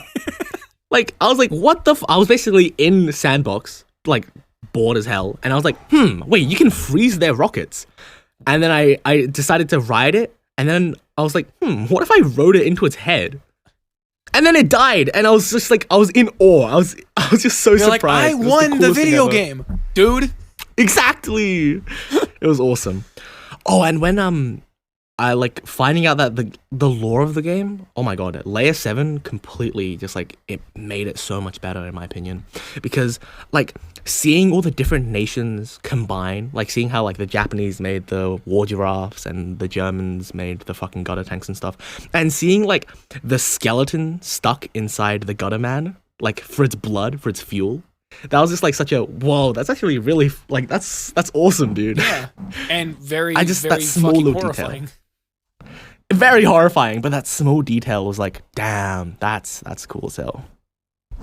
I think the notion of us getting replaced by machines, but we still need to fuel them ourselves is such a cool idea. Because usually when we think of machines taking over us, we're either enslaved by them or we get really fat and we do nothing. Yeah. But seeing a take that is like, we are their fuel, our blood is what they need to run, is just like such a cool idea. And it actually made me go, that's cool as hell. This lore kind of goes hard. Yeah, and then somebody else is gonna do a rendition of doing that kind of thing. Someone's gonna make like a theatrical rendition of like robots have taken over. There are very few humans in sight, and then suddenly there's a human corpse inside of one of them robots. It's just so it's so awesome, and I love it so much. Yeah, the bloods, like the human blood supply for the Guttermans specifically is such a fucking cool thing because it's obviously a super unique take on how humans have become obsolete to machines. But even more than that, and in a way that's really fucking depressing, shouts out Layer 7 spoilers, is the fact that humanity was so fucking greedy and so sinful and so evil towards other people that they are the reason that humans are in the machine. Like, the machines didn't force us to be put in there. It was humans putting other humans inside of that, and that's the fucked up part. I think, like, seeing what we do in war and then, like, having that represented in Layer 7 was just... It was so, like, it was such a cool way of representing what war could have looked like. Also, the war giraffes, the earth movers, like, they're the coolest enemy ever. Like, they're so cool. Their entire idea is just, I guess, it's like a Mortal Engine, dude. But, like, having basically a city on the back of just a massive killing machine, man, that's the concept artist should be paid more. Yeah, literally. But yeah, it was just, I guess it was spectacle almost. It was so cool. Yeah, it was, one of the most hyped things that ULTRAKILL as a community has ever fucking seen. And the Minotaur scared the shit out of me all the time. Every single time, dude. Oh my god. Oh, jeez. Good times. Yeah. Liked ULTRAKILL a lot. We're definitely going to get back into Layer 7, but specifically when I had reached out to you about doing all of this, I don't remember the conversation that we were having that led to this, but you very specifically mentioned that you're looking to get into other content. So I'm going to spitball some ideas that I think you could potentially be getting into, and then I would like to hear what you do plan on getting into if you are legally allowed to share that. There's obviously no legality involved. It'll be fun. You don't have a lawyer defending the YouTube content that you like. Don't speak unless I won't say anything unless I have my lawyer present with me. But no, because... No, just spitball it, yeah. Some of the things that I was thinking of is it's like, if you're going to look into more of how this game perfected this thing, but potentially putting more effort into it in kind of light of what we were talking about earlier, if it's going to be more higher quality stuff that you had maybe made prior, where you're like, all right, now I'm a little bit older, now I know what I'm doing, let me make this stuff better. Are you going to make more Deep Rock or Team Fortress 2 videos? Like, what's your plan? What are your plans here? So my main plan is to work on my new channel with really high quality Minecraft videos, or at least I hope they'll get to that level, while also still uploading weekly on Crit. And on that channel, I mainly want to make, how do I say this? I mainly want to make, like, Small Ant, Ludwig, those videos, like, where they go... they're going to do this challenge and they just narrate over themselves doing that challenge, because I think that'll be really fun. Yeah. I think just me streaming for a bit and then cutting it up and then voiceovering it will be not that difficult, and it'll be just a good break from my main video essay stuff. And then for mediocrity, I want to start working on just really high quality, but like video essays where I don't have to worry about getting engagement, right? I have a couple ideas. So I want to make a video essay about games that take place in hell. I want to make a video essay on like the beauty of ugly games. Oh, by the way, I feel like that title goes hard. The beauty of ugly games. Yeah, Holy you need shit. to write that down. Otherwise, I'm gonna steal it. No, that's not true. I have my own niche. That's mine. Yep, you should have spoken only when your lawyer was present, dumbass. Oh shit! I signed the contract. I'm so fucked. But it's like making a video essay on like. I'm a Roblox kid, just so you know. In fact, my comfort game is basically putting on Frank Ocean while there's this really good driving game in Roblox where you just like drive. It's an arcade driver across Japan. Really good. I play it every night with Frank Ocean in the background and it makes me feel happy. But I want to make a video essay on that, right? I want to make a video essay on ugly games, like with like ULTRAKILL and Dusk and stuff. Yeah, games that aren't meant to be the most visually... Yeah, like ugly in quotations, of course. Yeah, like not a lot of visual fidelity, but still having a lot of, goodness to content. The way that it's, yeah, yeah, exactly. a lot of scrumptiddlyumptious gameplay and charm. I also have an idea. So there are a lot of games I really want to make, but there's also the Allure of the Apocalypse, where I deep dive into like worlds that have ended, ULTRAKILL, ULTRAKILL, zombie games, Fallout, games like that. The Art of the Rival, where I go into like V2, like Pokemon rivals and stuff like that. Yeah. But I also really want to make a video on a game called LSD Dream Emulator. Oh, fuck that fucking game. And I want to make just a complete insane deep dive into it that no one else has done before. Wait, this isn't what I think it is. What the fuck? What am I thinking of? It's this really surreal. It's like I can't tell if it's a horror game or if it's an ambiance game, but it's so interesting to me, and it's like it feels so liminal before a time liminal was a thing, right? Yeah. I also want to do like a video on ULTRAKILL custom levels, and then I want to make a video on how liminal spaces have inspired ULTRAKILL, or at least how they have inspired ULTRAKILL in my opinion. And then a big retrospective on stuff. So it's a lot of stuff lined up that I don't think would do as well as like ULTRAKILL Mastered or more of that bullshit, but So basically, what I'm saying is Mediocrity has basically turned into a passion project channel that has ULTRAKILL in every single one of its fucking videos. Like, that's basically it. Yeah, fair enough. A passion project video with ULTRAKILL. I like that. I assume you have all these ideas written down, because if you're anything niche. like me, your ass is going to forget a lot of them. Of course. I have everything. Actually, I have a really shit way of taking my notes. I basically use my alt account. I go to my alt account's DMs and I just start yapping to it. I will definitively call that a bad way to keep track of your notes. Google Docs exists and is free, bro. What are you doing? What are you doing? You make a really good point, actually. Yeah, I should probably start doing that, but it'll be fine. It'll be fine. I mean, yeah, I suppose if the method is working, at least you have documentation of it somewhere, so it's better than nothing. But Google Docs might be a good way to go. Yeah. That is true. Oh, and as for Deep Rock Galactic stuff, it's just like I want to make I want to make the Deep Rock Galactic co-op video, because it's been in the work for genuinely like I think like 8 months or something ridiculous like that, and I've never made it. The Art of the Driller, because I love that class, and Deep Rock Galactic's Best Mechanic. So those are the big three, I guess. Hell yeah. I like to hear that. But above all, God, all of my ideas have gone to Critea and Crit, and I want to put all I have into it this year. And I'm excited, and hopefully only good things to come. You know what I mean? Yeah, that's all you can really hope for. I think I understand. Like, I think I can make it work, because I think I've learned quite a bit about. I mean, for example, right, the video that I've made on my newest channel, my Minecraft channel, it hit like 3,000 views on its first video. Yeah, I saw that. Which is like.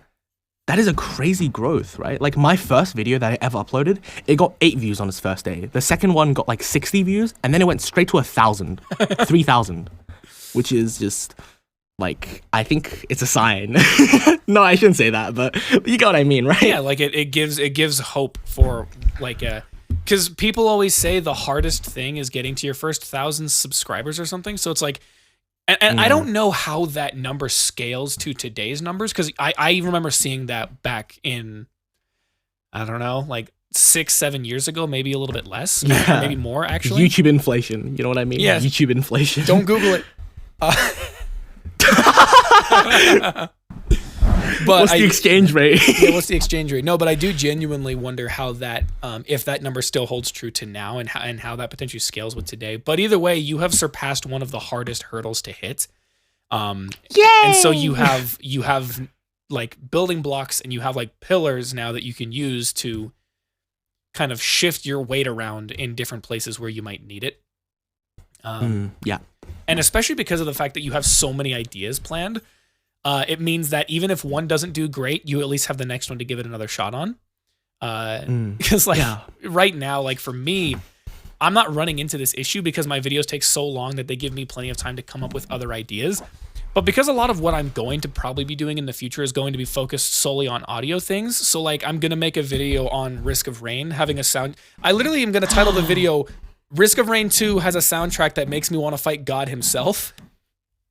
Dude, that's actually so based. Holy shit. Right, so I'm going to do that, and then I have another thing that I literally just randomly came up with yesterday that's going to be like a small piece of content that's going to deviate from both of those things, just so that it gives something for people to chew on while I'm working on that Risk of Rain video, which is this random, like, surreal, hypothetical, random-ass story that I made of, like, a guy who lived in a town that didn't get much rain, so he kind of over-romanticized the idea of rain and how calming it is and a bunch of miscellaneous things. And then something happened, and he's now lived the last 8 years prior to talking about this story, living in a world where it's raining every single day in varying degrees, and how that's affected people and how that's affected him and a bunch of other stuff.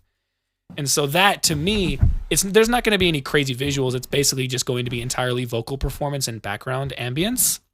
Damn. But ultimately, cool everything is supposed to be focused on audio. But the issue is that I don't play a lot of games that have soundtracks that I can really talk about yet.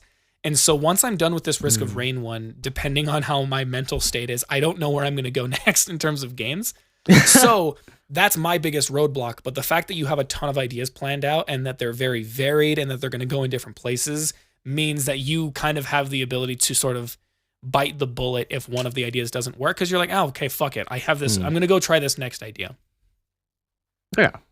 I've actually, I basically, one of my first videos was actually, first videos that did well, was a video called The Last Fun Minecraft Server. And that was like, holy shit, that was so long ago. But in that video, someone reached out to me. I was like, hey, I have this really cool Minecraft server. It's really underground, has a lot of cool lore, has a lot of cool history, and I want you to make a video on it. And I have been writing and talking to that person about making that video for how many months? Like 6 months, basically. And it's like, if that video doesn't do well, I'll be upset, obviously, right? But it's also like, I think it just shows how much I enjoy like exploring these small communities, and like going and talking to other people and seeing what they think and their just opinions and stuff are. And it's like, I guess it's I guess it's like, it's not the most optimal way of running a YouTube channel, right? Like I could do better if I just copied what the meta is. But also, would you be having fun? Don't get me wrong, I am. Oh, well, and I will be. I will actually be having fun. I have such a good. Oh my god, I have such a good idea. Holy shit. Okay, I'm gonna spoil this. Actually, no, I can't. I don't know if my ops are watching this. His lawyer I can't. isn't present. My lawyer isn't present. But dude, it's basically just the peak, like the form of Minecraft content creation that gets the most views. But I am so surprised no one has done this before. It's so good. It's so easy, and I'm so excited. But yeah, it's just, time will pass. Eventually things will happen. Yeah. And hopefully it does well. Yeah, I think you'll be fine. I don't think you've got a lot to worry about. It'll be fine. Yeah. But let's see. Where was I? Oh, okay, cool. So this is going to be, this might not necessarily be fun, or maybe this could be fun. Who really knows? So, when I made a video on ULTRAKILL having ULTRAKILL's community not being perfect, I basically only made one negative point about the community, which is its backseating, because that is genuinely the biggest problem that I have seen from them and that I have personally experienced from them. But I am glad that a lot of people in the comments were telling me other negative things that they have run into with the community, because it's helped me understand exactly what our issues are. And people were also very happy that I wasn't just strictly gushing over the community, even though I only spent 1 point talking about the bad parts about them. You came into my comments and you basically said that you feel like you may have accidentally contributed to this issue with your How ULTRAKILL Mastered the X, Y, and Z series. Yeah. Which I think that's a pretty reasonable statement from me, right? Yeah, I think when you say something as hyperbolic as that, and I am a master of hyperbole, as referenced by that first video that I made, so I can understand just exactly how that would have accidentally happened. I think above everything, right? I think what I have done with that series is that I think I I skip over a lot of the negatives about the game, and I make it seem like the game is a lot smarter than it actually is. Not to say that the game isn't smart and like really cool and has a bunch of cool mechanics, but I think I paint everything in a way that makes it seem like really over the top. And I think, firstly, that probably gives a bad look to people outside the communities. Like, why is this dude glazing this game so much? What the fuck? Yeah, literally. But even, I mean, to be fair, I don't think my influence on the community has been that big at all when you really think about it and put in the grand scheme. But I do feel a little guilty for just putting that out there, right? And it's a hard thing to describe, almost. But, and especially since I came to the game very late, I was never an early comer to this game. Yeah. But because I did start making videos relatively late into the game's lifespan, I don't think a lot of the opinions and things I've said really made much, like, I don't think they were valuable enough to be said, because I think I exaggerated a lot of the good things about ULTRAKILL. Yeah. Which, I guess, you know, it could be worse. Like, I could have just been, like, endlessly hating on it without actually understanding any of it. Man, I honestly kind of like Under the Mail's other videos, though. I'll be real with you. As soon as you were like, I kind of like him. As soon as you were like, I thought you were just gonna fucking skip over his name. No, the thing is, I actually kind of like I like most of his other videos, to be honest with you. Like, let me see. Like, I honestly don't think most of his videos are bad. I have a lot of respect for him because he kind of makes the videos I make, but just different. Yeah, he makes good video essays too. But I think his opinion on ULTRAKILL is just completely just kind of dog shit. But I still respect his opinion, obviously, right? Yeah. But it's just seeing that different way of looking at that game. I think it just it made me like go, okay, well, you know what? And seeing the backlash that he got also, it was like, okay, well, I'm gonna try to skip over the bad things about the game, and I think I did that while accidentally putting a lot of emphasis on the good stuff. And that leads me to like my main thing, where I think this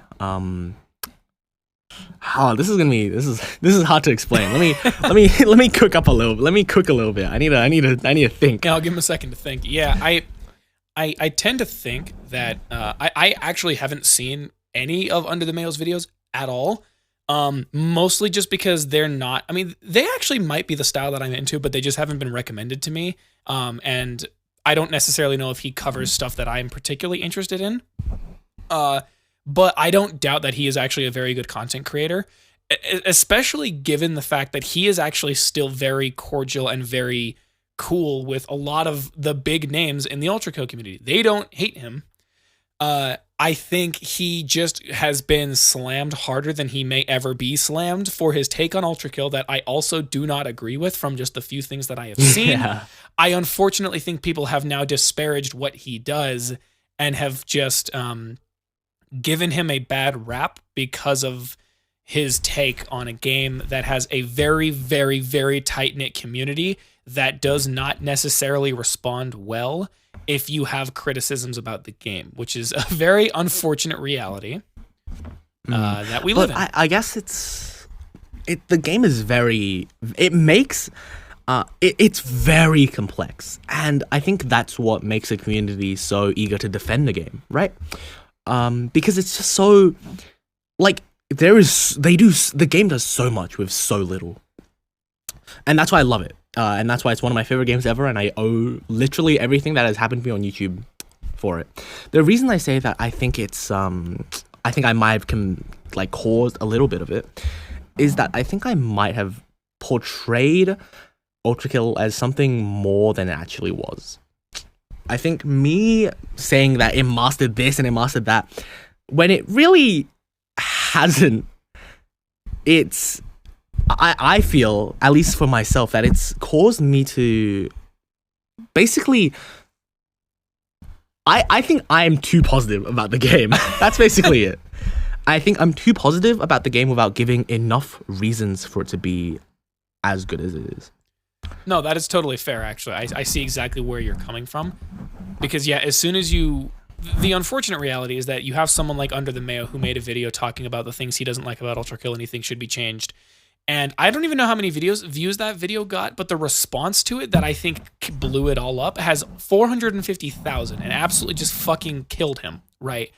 But then on the opposite end, if you have somebody like you and I, where I was talking so good on ULTRAKILL's music, I feel like I'm more qualified to talk about the music than the majority of other people in the community, but that doesn't mean I'm going to disparage what they have to say about the music, what they like, what they dislike. And I had a lot of people coming in the comments and they were like, this soundtrack is cool. Or maybe they don't even specify that, but they just say, I think I like this game's soundtrack better because the title of the video is ULTRAKILL has the best soundtrack I've ever heard. People look at that as very hyperbolic and they respond to it and they go, I think this video game's soundtrack is better.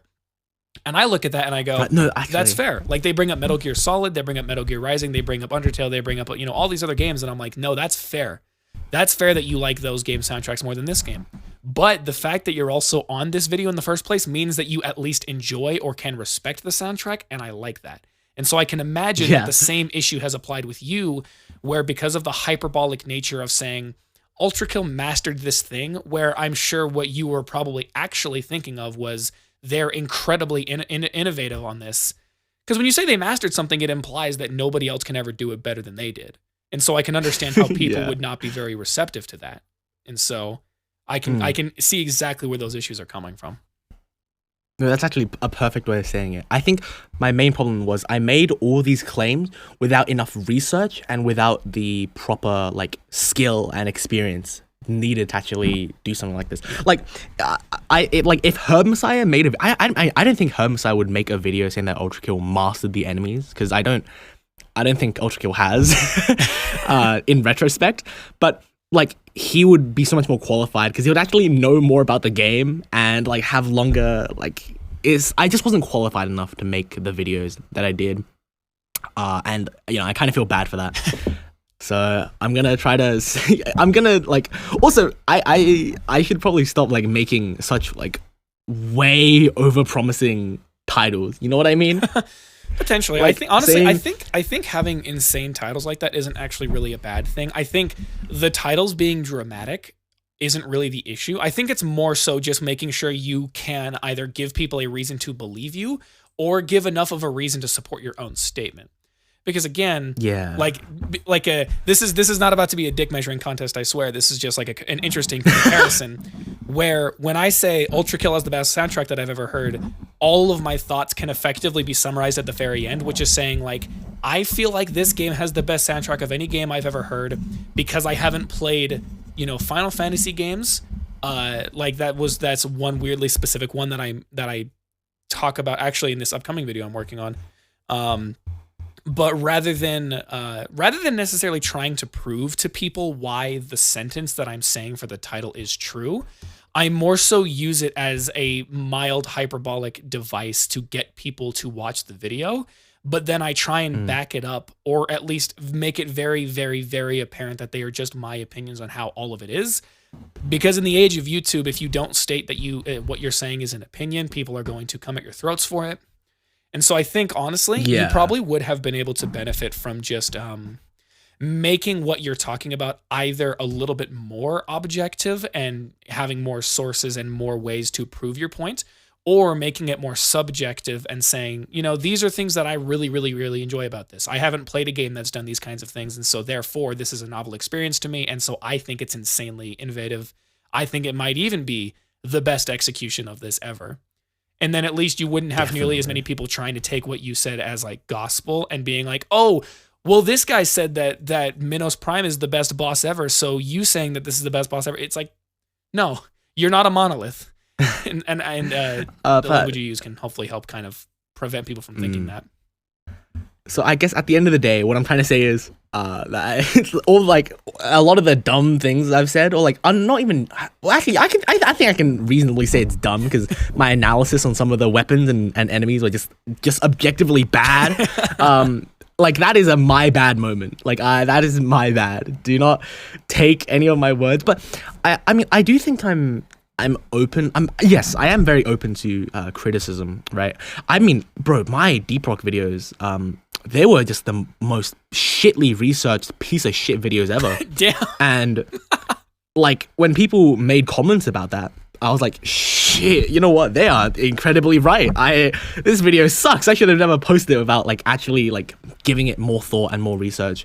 And I think that's my main problem with a lot of the videos that I put up before the ULTRAKILL secret level videos. Yeah. Where it was just like I was too young, I didn't know what I was talking about, and I just said a lot of things that weren't especially true and especially were not reasonable and objective. And when I'm trying to make a video that tries to make itself objective and I say dumb shit like that, like, no, that's not gonna work. So my bad, guys. This is mediocrity coming at you with a full-on my bad, guys, full-on apology. Yeah, it's actually a my bad guys moment. But you know, I'll do better, guys. Yeah. I have made a severe lapse in my judgment. I have made a severe lapse in my judgment. I would like to apologize. This will not happen again. No, but genuinely that outlook on it of being like, yes, here are what people were telling me. I go back and I listen to what I'm talking about and I realize what I'm saying, it wasn't really either the best explained, or I'm just making claims that are just objectively not true. You recognizing that is a fantastic start into making content in the same style as what you're doing, but in a way that is significantly better than how it was initially. Yeah, and at the end of the day, I think above all, I think it is just so obvious that you should always respect the opinions of other people, especially if they're willing to watch your video and then comment on it. Like these people who comment on my videos and watch them, they're the reason why I have this platform in the first place. Yes. So I would be just actually I'll be completely evil if I just completely disregard their opinion. Yeah. And say, oh, it's not right, I don't believe in that opinion. Yeah, you'd be like a massive YouTuber if you did that, bro. Like, you know, well, actually, wait, hold on. That came out weirdly. That's what big YouTubers do. Yeah, that is a crazy statement for a second. Whoa. Yeah, if I'm saying like you'd be a big YouTuber if you disregarded what everyone said, no, you would exhibit the behaviors that big YouTubers exhibit because they do that shit all the fucking time.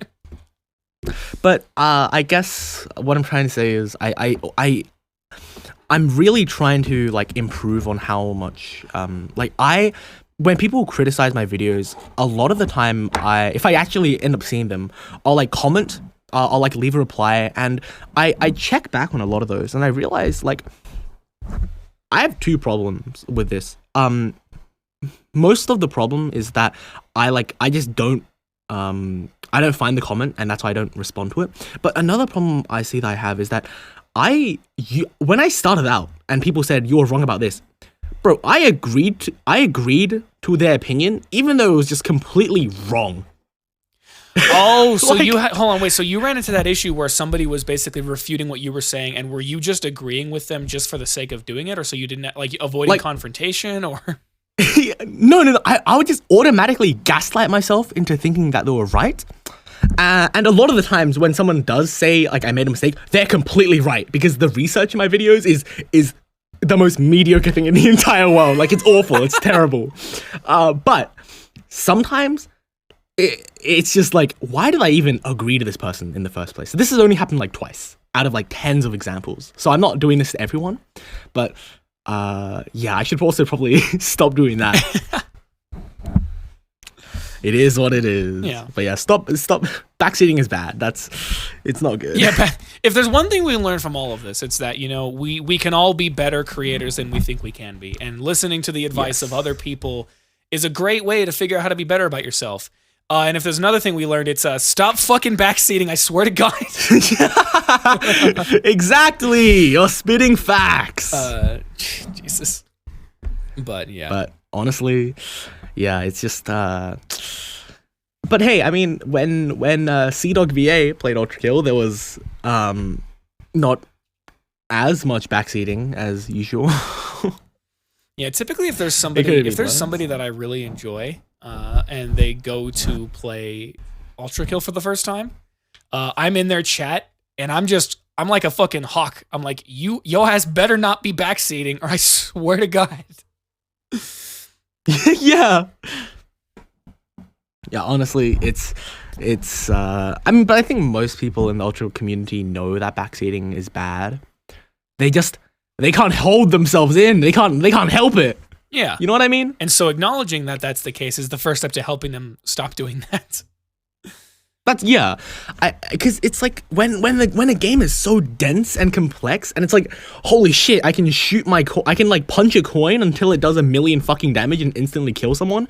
Like, when you can do that, of course you're gonna be trying to like, oh, you should do this, or you should do this, or you should do this. And I'm not like defending like backseating, right? I just understand but it's why like it happens. I think that's because it's such a like. And I think there's this really good comment. I think it's the top comment on your ULTRAKILL community video, where it's like, because of Under the Mayo completely misunderstanding the game, like people are scared of that happening again. Oh, right. Yeah, I remember that, where they were like, maybe the ULTRAKILL community is accidentally getting defensive because they're trying to prevent that kind of thing from happening. Even though, like, Under the Mayo saying all those things about ULTRAKILL, it's not like it was going to reach them. It's not like that video was going to reach the populace more than every other video on the platform was going to then, disparage everybody wanting to play it. So, actually, one really important thing that I've realized was that putting music, I think communities really like being recognized, and I saw this with how I like comments saying, "Oh my god, you put Hollow Knight music in here," or "Oh my god, you put Terraria music," or "Oh my god, you put Calamity Mod music." And it's like, firstly, thanks for the comment. I appreciate the engagement, man. I appreciate it a lot. But secondly, it's like, I think a lot of people just like seeing their community acknowledged, but not only acknowledged, but like to like show a good image of the community. And to an extent, when you see someone flip-flopping around like a fish playing ULTRAKILL, I think a lot of people go like, oh, I don't want people... Like, I don't want people to think this is what ULTRAKILL is like. I want to instantly see the creator find a crazy strategy and start shotgun punching everything. Yeah. Which they eventually will, right? Let's be real here. They're going to find out about it eventually. But just being a pain in the ass and just doing, oh, you should do this, or oh, you're doing this wrong. Oh my god, especially with people saying you're doing this wrong, dude. So frustrating. Yeah. But, damn. But I think we're getting better at it. I think everyone's...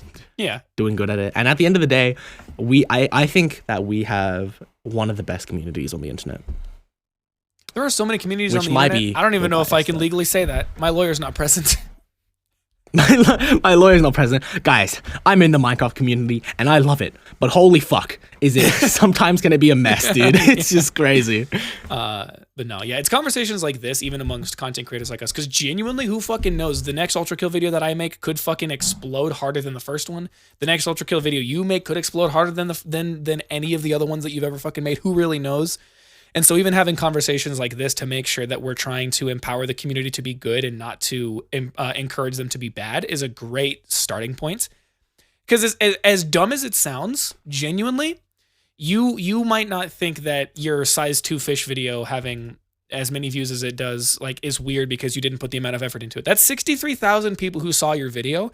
You are objectively more impactful than probably the majority of other people who play the game. And I don't mean that in a way of like ULTRAKILL players who don't make content, their opinions don't matter. But I mean, like, you are a beacon to encourage people to partake in good behavior. If you combined all of the views from all of your ULTRAKILL videos, that's the amount of people that you have influenced with the way that you've been speaking. And so you and I are literally like people who can make a push for the community to be better. Maybe not necessarily to the same degree as the actual, like, you know, highest, most consistently viewed ULTRAKILL videos on the platform. The speedrunners. Or the speedrunners. Like the speedrunners, goddamn. Yeah, we're not quite to that level, but we still have a lot more impact than I think either of us were expecting we were going to have.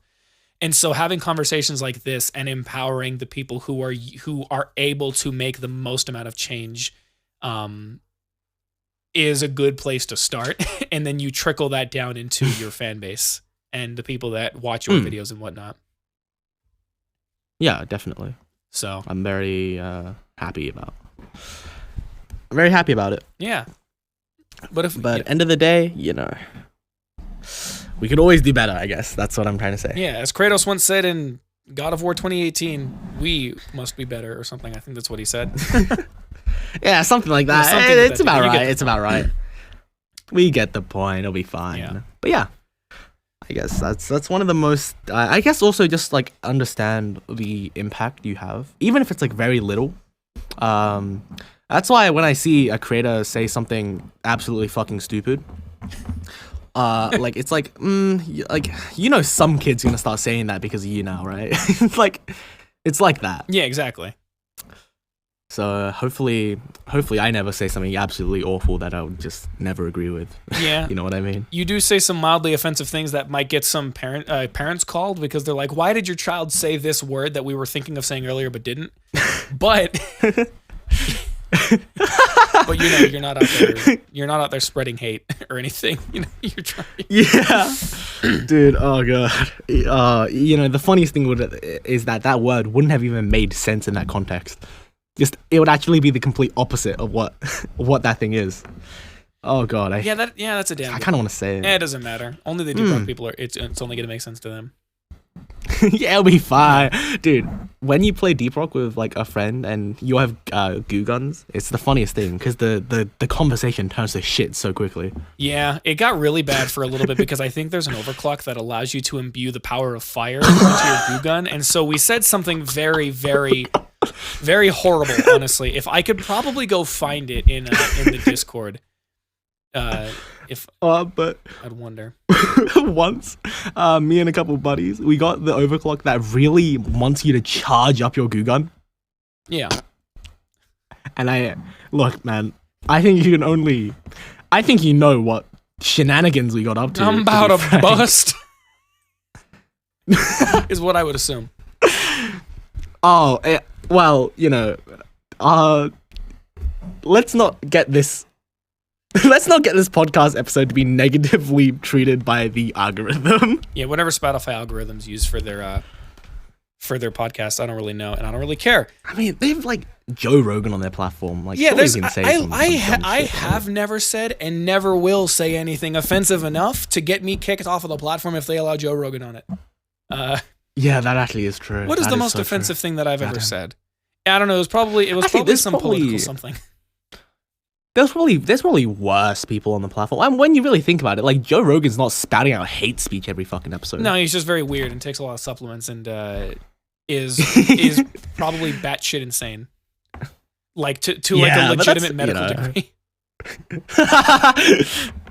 But either way. You know what? You make a really good point. Jesus. But it is what it is. Yeah, we're trying our best. You got to do what you got to do to make that money. That's all I'm going to say. I'm going to move on. I DM'd you about this a few days ago, and I'm now bringing it up to you again because this is going to go in the video because people care about the opinions of other people from what I've heard. Yippee. What is your favorite song from Layer 7 and why? Okay, wait. I need okay, so when I listen to a song, and I think everyone does this, the environment in which you hear the song is really important, right? For example, I used to hate Frank Ocean a lot. Hated him. Used to. But, okay, I used to hate Frank Ocean, which sounds really stupid now to say it. But then I basically got back from like spending so much time abroad, right? And the thing you have to know is that I don't live in Sydney. So when I come back, I have to take this bus ride and I have to go back to where I actually live. And on that ride back, I played Blonde by Frank Ocean, and that was when it happened, right? So the atmosphere in which I first hear something or like appreciate something is very important. And when you hear 7-4, the soundtrack, what's it called War again? Without Reason. Yeah, when you hear that with a giant war giraffe pointing at you and about to shoot you, and like the entire atmosphere of the drums and the fucking like, it almost sounds like a siren. It sounds like a machine beep, right? Yeah. when you hear that all build up until it suddenly like transforms into this almost like, I don't even know how to describe it. It's so good, and I love it so much. Hell yeah.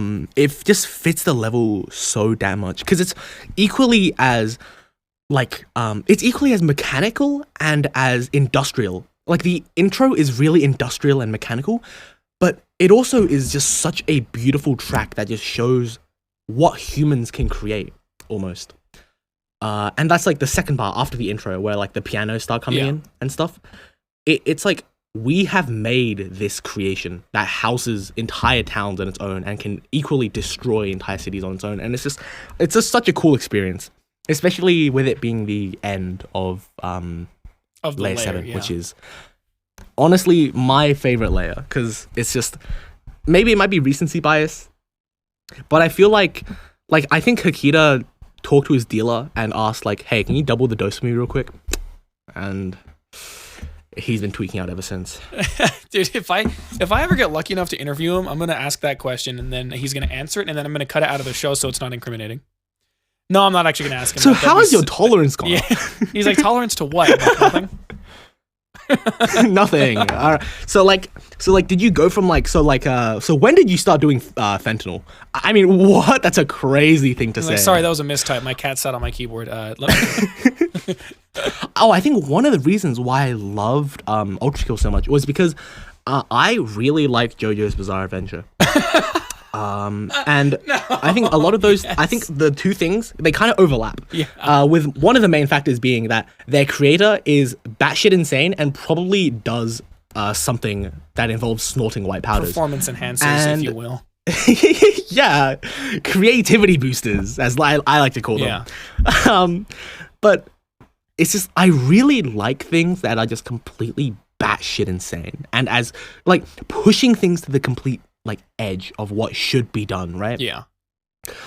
And like looking back in retrospect, like shooting your own coins isn't that cool, but being able to charge back a malicious face or like being able to fucking like core nuke and stuff like that, like those, bro, when I first found out that if you shoot the oil pack on the flamethrower guys, bro, my mind was fucking blown. I don't know why, I don't know how, but it was blown. It was so cool. Yeah, I mean, it's really impressive to awesome. Figure out how to. It's really interesting watching people go from their first playthrough to now having 150, 175 hours in the game, and then having upwards of over 500, over 1,000, and just seeing different ways that they learn how to beat enemies that were initially like just going through the progression of how they fight enemies. Yeah, it's just awesome. Yeah, but I think your War Without Reason 7-4 decision is a very good one. It's a very good opinion.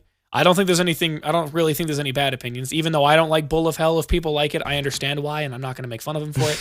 I made fun of Complete and Utter Destruction of the Senses like 4 times in my original video, and you will not believe how many people actually kind of took offense to that. Really? Yes, genuinely. Like, I mean, yeah. I don't know if commenters are able to go through and find Complete and Utter Destruction, and sift through comments by keywords. But if you can, the amount of people who were like Complete and Utter Destruction of the Senses, fucking slaps, I hate you, is absolutely insane. Yeah, it's probably just it's probably just a couple people who.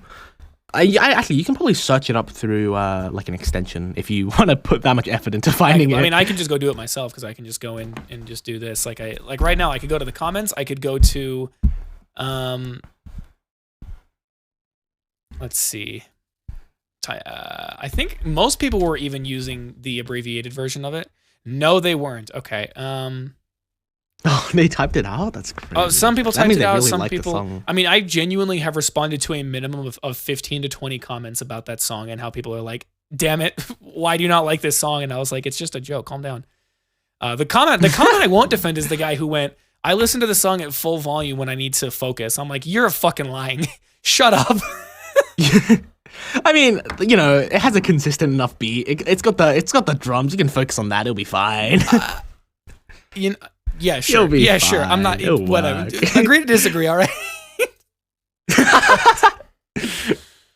Oh God, no, I'm just being dramatic. But no, that's a good opinion. I like that. This will be going in the video, so yeah, I don't know, you'll see it. Sorry, commenters. You already commented on the video hasn't come out yet. You haven't commented on anything. True. What are you talking about? Oh God, I'm gonna comment something so funny. I just need to think. Yeah, you'll have plenty. I mean, it's still gonna take me another, I don't know, 2-3 weeks to make it because I have to bring on another person who I'm gonna bring on and ask them the same question, and they are also pretty. I don't know. I think most ULTRAKILL players might know them, but I'm gonna ask him, probably. And then I'm gonna put that in, and then the video's gonna come out. But either way. The last question that I have for you before we both go off to do our own whatever we have to do is what are some other games that you really just enjoy playing that either you do want to make content on or that you don't want to, but you just enjoy playing in your spare time? Okay, wait, let me think. Terraria? Ooh. Hell yeah. Probably also Geometry Dash, but that's just like more of a thing I put on when I'm really fucking bored and I don't want to put any effort into my life. Fair enough, yeah. Risk of Rain. Risk of Rain, all right, shouts out. Maybe you'll enjoy that video when it comes out in 4 months. I will, and I'll watch it, and I'll watch it again, and I'll comment 5 times. And then YouTube's gonna ask, how did you find this video? Rate it out of 5 stars, and I'm gonna click 5 stars, and I'm gonna tick half the boxes so YouTube doesn't think I'm a bot. Dead Cells? I've been doing that lately. Hell yeah. And I guess... Oh, yeah, I really don't have much planned. Oh, no, I did. I do, actually. I recently just bought Fallout 4, so I'll probably be playing that when I have free time. But, yeah, it's just good times, chill times. It'll be fine. We'll be good. Fair enough. You know, that's a good list of games. I like that. I think the only game in that list that I don't really play is Geometry Dash. Did a whole run to killing the Moon Lord and then doing post Moon Lord stuff with my friends a few months ago. Dead Cells is a game that I got into a few months ago and have been kind of on and off. Risk of Rain, I've obviously been having to play it a ton, both because there was this weird issue that me and my friends were having where for some reason only I would get disconnected from the multiplayer games after a certain amount of time, so we fixed that, and so I'm playing the game a lot more. But then I'm going to obviously have to play it a lot more for gameplay footage and to actually listen to the music, to do a whole video on that and whatnot. I got Fallout 4 because a few years ago my buddy let me borrow it and I played it for like, I don't know, like an hour, and for some reason I was really enamored with the game even though I had never played another Fallout before, so I probably should get back to playing. I love the lore. The lore is so cool. Oh, actually, wait, you should play Calamity mod for Terraria. I should. The last time I played Terraria with the Calamity mod, it was via a person who loaded our game up with way too many mods. It was like Calamity mod and also a bunch of other mods that function like Calamity in terms of just like world expansion and more bosses. And I was like, this is way too much, bro. You need to chill the fuck out. But I mean, who knows? Maybe I think my friends are in a call right now, so right after this, I could probably go bug them and be like, hey, how does Calamity mod run sound? But they might want to do a master mode run before they do that. Oh, master mode is hard. Yeah, and I suck at Terraria, so maybe I won't. I don't know. I mean, I think, Terraria is one of the games that you always feel like you're bad at. Because I think it's more knowledge-based than skill-based, to be honest. Yeah, that is true, actually. Like, obviously, you need to learn how to dodge and stuff, but I think it's mostly about, like, knowing where you should go, what ores you should mine, what stuff you need to loot from chests. Yeah, and then, like, also who you should and who you should not be fighting. Yeah, fighting Moonlord when you have a copy short sword. Dude, that would be a banger-ass video, though, if someone hasn't already done it. I mean, obviously. somebody beat all the bosses in Breath of the Wild with the squeaky hammer that does 1 damage. Oh, for fuck's sake. I don't doubt that somebody hasn't made that video, but we'll... Let's see. Yeah, we're going to do a quick rain check right before this is over and see if somebody did that. Oh my god. Beating Terraria with the first fucking result is copper short sword. Let's go! And it has 50,000 views. Are you kidding me? Get in more. I don't know how we're going to make it happen. Everyone watching this. Dude, wait, what? Why is no one watches these videos? That's actually tragic. It might just be because of the what is it? Just because of the size of the person itself, because I think there's some people in here who have done the same thing, but they have more subs, and so they have like 100,000 views, 200,000 views on the thing. Here's a 2 million view short of some guy doing it. Oh god. Oh, for fuck's sake. Oh no. This video came out 12 hours ago. It's called Terraria, but damaging enemies upgrades the copper short sword. That sounds cool. So it just like becomes like a one-shot stick that kills everything. That's what I'm guessing. That's pretty cool. This is a 30-minute video. I'm gonna watch this after this is done. But hell yeah, yeah. Yeah, Calamity mod on my radar now. How's okay, wait. I need to talk about this. So like you live in Utah? Yeah. So like because for me, at least in my experiences, like basically only like 5 American state like matter for me almost, I guess. And I'm assuming if it's the that's big ones how that all it should be international said. people think of. Yeah, like New York State, like fucking New York, Florida, California, Texas, Florida, and then one that you really like for no particular reason. Yeah, just one that you particularly have an affinity for. One that you just really kind of chill with. Yeah. How, like I find it like really fascinating because like you guys have such a crazy amount of history in just a short. I mean, I'm gonna stop talking about fucking history because people came here for ULTRAKILL, but came for ULTRAKILL. I really stayed for the U.S. history. Like, and I mean, I know Australia is like significantly smaller than the U.S. in terms of total landmass, but relatively, like, dude, we have like Australia is not that small. We can like fit inside your nation, but like not very comfortably. I mean, right? in terms of square mileage, I'm sure it would fit. Australia also has 25 million people in it. Maybe 26 million. That is potentially. I've only realized how like not big American cities are pretty recently because Sydney and Melbourne, they both have just 5 million people just in the city. Jesus Christ. Which is a lot, right? And like I was like, I'm sure American cities, they all have like 10 million people inside them, right? Then I forgot there were 50 states and everyone lives in suburbs, but we can ignore that. Yeah, like you'll certainly have a fair amount of states that have like, a lot of people in them. But like here where I'm at, like it seems like only... This is weird because I feel like this number used to be higher, but a Google search is telling me that as of 2021, it's 3.3 million people. I feel like it used to be closer to like 5 or 8, but that's probably just me overestimating and thinking of a different state. Or it genuinely could be like...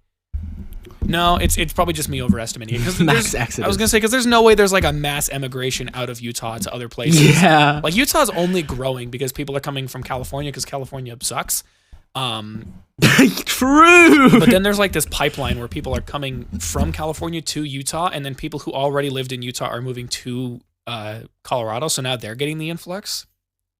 Oh, okay. But yeah, when you put it like that, like we have a whole state with fewer people than your city, but to be fair, your city is also technically like an Australian province of sorts, so it's still bigger. It's basically... Well, with our cities, it's basically... So we have states and territories like everywhere else, right? But with our cities... I mean, our cities function the same as most other places' cities. But the difference is, like in America, everywhere is like at least a little comfortable to live in, right? Meanwhile, in Australia, if you don't live either in the cities or in the suburbs, like a couple hours outside the main city, bro, you'll fucking die. You'll literally fucking die. Like it's the inside of Australia, the middle of it. It's like the opposite of Canada. You know what I mean? No, I don't know what you mean. Yeah, honestly. actually, that's good. I don't really know what you're trying to tell basically, me. I don't get it. We're Canada, but hot. We're Canada, but we're really hot. Meanwhile, Canada's really cold, right? Yeah. You know, with Canada, the people only really live on the southern edge of it, on the southern border. Oh, I hadn't even thought about that, actually. What the hell? I guess that makes sense, because if like you go Canada, any further north, then then it's uncomfortably cold. Yeah, where you'll freeze up and die. Yeah. So I think like it's a crazy it's a crazy looking graph where 90% of not Californians, fucking hell, 90% of Canadians just live on the border to the US. That's like the same thing with Australia. Everyone lives on everyone basically lives on the East Coast, and the people who live in the West Coast, we just don't like them that much for some reason, but they're probably doing fine too. I was going to Google an Australian population density map, and holy shit, I see what you're talking about. Yeah, so it makes sense why our cities are so big, because we have like 5 cities that you actually want to live in, and everywhere else is like... Yeah, and all of them are on the edge of the fucking island, or on the edge of the continent. Exactly. Because the middle is genuinely, like, it's like Canada. Like, you don't want to go there, because you'll die. You'll perish. Damn, that is insane. You guys got lucky, dude. You guys have the best geography, like, I would argue, in the entire world. I mean, yeah, probably. Just for one single Yeah, country. it's also just because, like it's the best in terms of, like, livability, but then it's also, like, in terms of culture, the United States is a melting pot. So with the exception of, like, very, very dicey politics surrounding certain groups of people, you can find your group and you can find your culture basically anywhere in the U.S. because of just this. Yeah, it's actually very nice. It's very nice because that's the same thing in Australia too. Because obviously, a lot of people come to Australia, especially from Asia, actually. So it's also a very nice melting pot. I think like 1/3 of the people, or like more than that, in Australia are not from Australia. So it's also really diverse. It's not like Europe. I mean, I'm pretty sure Europe is very white. Last time Europe I checked is on Google with significantly less demographics. diverse than most other areas. Yeah. I don't really know why that is. I'm guessing it's because, like, I don't know. I'm guessing it's just because of the nature of, like, you just have so many countries that are all next to each other that all exhibit the same, a couple of the same characteristics, with the only differences being a lot more minor than in other places that are just like minor culture differences. Or I don't really know. But Europe seems honestly pretty nice to live in, to be honest. Because like quality of life is high. Everything is expensive as shit, though. So. Yeah, everything's expensive over there, but it's actually going to things that are going to help you, and you actually get paid a fair bit to actually be over there. And people didn't come here for the ultra kill and then stay for the politics, but the politics in the United States are dodgy for anybody who's not the majority. And so, I think that's I have no. Like, yeah, I agree with you. You know what? I agree with you. I hope that you didn't say something awful and I just agreed to that, but... No, I try to not bring up politics on a show like this, because even though I'm pretty set in my ways, I feel like my ways are not offensive to people unless you're a person who has bad opinions, like... like hating minorities? Yeah, literally. Like, I think that's objectively a bad opinion. Like if I think that's objectively... like people who hate minorities hate me, not because I'm a minority, furthest from it probably, actually. But just because I actually want there to be like stable living conditions for people who don't look like me, because I think it's important. That is so based. That is actually incredibly true. Yeah, that's why they call me, I was going to say Based Barry. No one calls me Barry. That's not even my name. Anyways. Can I just say, DJ Cereal Sauce is the fucking most epic username for someone who used to, like, for someone with a second channel called Produced by Milk or something like that. Yeah, I flipped them around because this was the channel that I put passion projects onto, and I realized it was really fucking hard for people to find that name because the YouTube algorithm is just going to bring you like dairy farms. And I was like, if I'm going to do that, I'm going to at least have it only show like my second channel where I don't fucking do anything on it, and like where I make my actual good videos will come up if they search DJ Cereal Sauce. That's an easier name to remember. When they search up my name, they'll find all the stuff that I actually put a lot of work into, Twitch, YouTube, and, you know, Apple Music and all that stuff. Whereas it made sense at the time where I was like, oh, because the original name of the channel was just Milk with a capital K, because that was funny.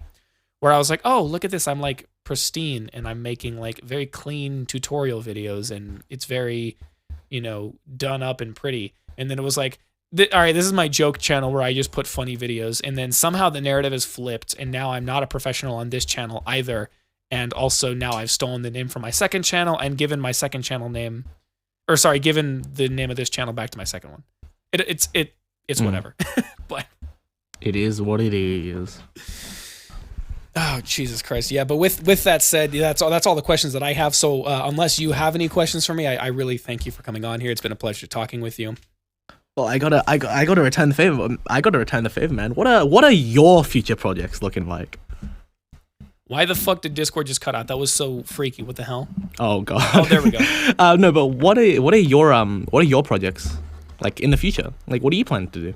Here's a couple of the ones that I had already mentioned. So there's the ULTRAKILL Layer 7 video coming out in probably within the month of February. Ideally. It'll come out then. You'll see a few guest appearances, some from some appearances from a person on my team. You'll see, obviously, your snippet will be in the video. I'm going to pull a snippet from West Axel, the ULTRAKILL speedrunning legend. I'm going to pull an opinion on what he thinks about Layer 7 from Marzuku, aka probably the most popular ULTRAKILL producer who doesn't technically produce music for ULTRAKILL or for ULTRAKILL inspired stuff anymore. Go watch the video. It makes more sense if you watch the video. I interviewed him as well. So I'm gonna just put it in my DMs, and I'm gonna watch it once, and then watch it twice, and then watch it a third time, and comment and like and subscribe, like you should do. You can't really like, comment, and subscribe on a Spotify podcast. Oh, that is true. But I see the point that you're trying to get across. It'll be fine. I'll figure out a way. I'm gonna send that to you. Yeah, so there's that I'm working on, thanks. and then there is another video that I'll be working on about Risk of Rain's music, because it is genuinely, it is top 3 for me as well. So it's gonna be in the same sort of format, although probably slightly transmogrified to fit Risk of Rain's gameplay loop and whatnot. Before that, I'm gonna do that weird experimental video that I was telling you about. That's really more of just like an audio only thing for whatever reason. And then from there, I'm not 100% sure. I had like a small note of things I wanted to do. Eventually, I'm actually going to make a follow-up video to my favorite childhood games and talk about basically my games that I enjoyed playing from like the Xbox 360 era up until now. The reason I haven't done that is because I just haven't thought to do it. Yeah. And then, yeah, I think it's mostly just I need to find more games that either give me a very strong opinion on something that I want to make videos about, or I need to find a game that has such an insane soundtrack that I want to talk about every song in it. Because I do like the gimmick of me being a person who does video essays strictly about the music for a level. Because you've seen music producers and classical composers reacting to a couple of songs in a game, or a couple of songs in, like, in, say, ULTRAKILL, a couple of songs in Layer 7 or something. But no one, to my knowledge, really does analyses in the way that I do them, and so I'm just gonna find more games to do that. That said, if anybody has any good ideas as to things that they would like to see me make, be it you or be it anybody listening, you just let me know. I'm open to most ideas as long as it's nothing cringe or like illegal. Yeah. That's, hey, and I will be there, and I will watch every single one of them, and subscribe and like and comment. Yeah, I'm gonna watch it. Whatever the next video you come out with, I'm gonna watch it. And hold on, you know what? Fuck it. I wasn't gonna do this until after the episode was over, but we're already taking so much fucking time. I'm gonna do it here anyways. This is me kind of awkwardly extending my hand out that if you ever wanted to work on something together, I would be game to work with you. I don't really know what it would be, but you know, I'm just throwing it out there. Hell yeah. Of course, dude. I am so down to do that. You just shoot me over some ideas. That would be actually I'll really shoot you good. over some ideas, and we'll make something happen. I don't know. It would be a good time. It'll be a good time. And hey, I will get something planned, and it'll be good. It'll be epic. Hell yeah. Milk Mediocrity collab. Stay tuned, motherfuckers. Woo! Golly. But yeah, it's been a pleasure having you here. I've learned a lot more than I thought. I've learned about a lot more than I thought I was going to in regards to how you make content, the fact that you have 3 different channels you're also managing, and also how Australia functions as a culture. So thank you for that. Yeah. Oh wow, it has been 2.5 hours. That is crazy. Yeah. Holy this shit. is teetering on the longest video or the longest episode that we've done so far, and I don't think there's anything wrong with that. Jesus Christ, that is insane. Right? Have you tried Vegemite? No, I don't know how readily available that is in the States, but funnily enough, I have heard 2 Americans discourse over whether they like Marmite or Vegemite more, and I don't remember what they came to. God, Marmite is like Vegemite if people actually wanted to eat it, and that's why we hate it. Oh, you're just on hater mode for what? I'm on hater mode because it's like it's made by the British, dude. Oh, is it really? Oh, I understand. Yeah, fuck that. Who names their shit Marmite? Jesus Christ. Oh, I heard the British. Actually, I what's the understand where it comes from now. I think it's just like because Vegemite is made, I'm pretty sure, with like an actual block of like yeast. And I don't know what the hell Marmite is. Marmite is a chemical contraption that God. might be slanderous. Dude, Marmite is basically, I'm looking at the ingredients right now. Marmite is basically just Vegemite, but they added sugar, spices, and herbs to it, which makes sense. And that's probably why it tastes objectively better. Honestly, that doesn't make sense because the British don't like spices. They don't. No, I don't know why they. I don't know why they do that. It's fine. No one eats it in the UK either. Let's be fucking real. Yeah, here. it doesn't They matter. made it, but no one eats it there. Yeah, shouts out Vegemite. Probably. They have, like- I don't know. Like, everyone in Australia eats it eventually, right? But with like, I feel like people in the UK don't eat Marmite, but like, they eat marmalade though. I know that because I have British friends. I don't even know what the fuck I marmalade never is. see It was them. always one of those things that I don't get it. I don't fucking get it. Oh, here's the best way I can explain to you what Australia is. All right, it's basically America if it was run by Europeans. I've always That is, well, actually. Yeah, okay. it's like if America was run by the British. Like that's basically, because if you come here, I don't think it'll be that different from what you see in America. Because we have the subway, not subways, Jesus fucking Christ. We have like the suburbs, and we also have like those dreadful highways, or like those plains of asphalt where all the nature has just been replaced with a fucking Walmart. We have those too. Jesus Christ. Just less of it. But we also have like, I think we have better food safety laws, like not on like Europe scale, but like slightly better. Yeah. And we're also very into like walkability and like a lot of the stuff that Europeans seem to like. Yeah. So it's like we're basically just America, but a bunch of British people got their hands on us first. Yeah, you're like you're the transition point between US and I guess the halfway basically. point between US and I guess like, how would you describe Canada? Right? I don't know. Canada is like if you took America and then you made people less what's the word? Fuck. Like I'm trying to think of, there's like a specific word that people use to describe Americans a lot that is not good, and I understand exactly why they use it. It's like if you took Americans and you made them less like whiny and complainy about everything, and you like took a couple things that we have and you just made them weird. I don't know. Damn. I mean, that makes entitled sense. is the word I was thinking of. Canada is like if you took America, made them if you took Americans, made them less entitled, and then took things that we enjoy here in the United States and then just made them a little bit weird. And that's Canada, probably. You guys are always just so friendly though. Like all the Americans I've met, they've always been very outgoing, very, very chill most of the times. I mean, I don't know. The ones that you have seen are at least. I mean, nice. Yeah, like Americans, like they enjoy seeing tourists and they love talking about their local area to people who are foreigners who don't know the area and are new there. And especially if you're going to any of the places, I'm not even trying to talk crap on like the big states that everyone outside of the US thinks of with like, you know, California, New York, Florida, Texas, because there are plenty of nice people there. But if you go anywhere that's like not that, you're more than likely going to be dealing with people who are happy to talk to you and happy to tell you about their local area and are very sociable and aren't like dicks, you know? Yeah. Meanwhile, everyone in Australia hates where they live unless they're in Melbourne, where they're righteously proud of where they live. And honestly, fair enough. Jeez. Dude, oh my God.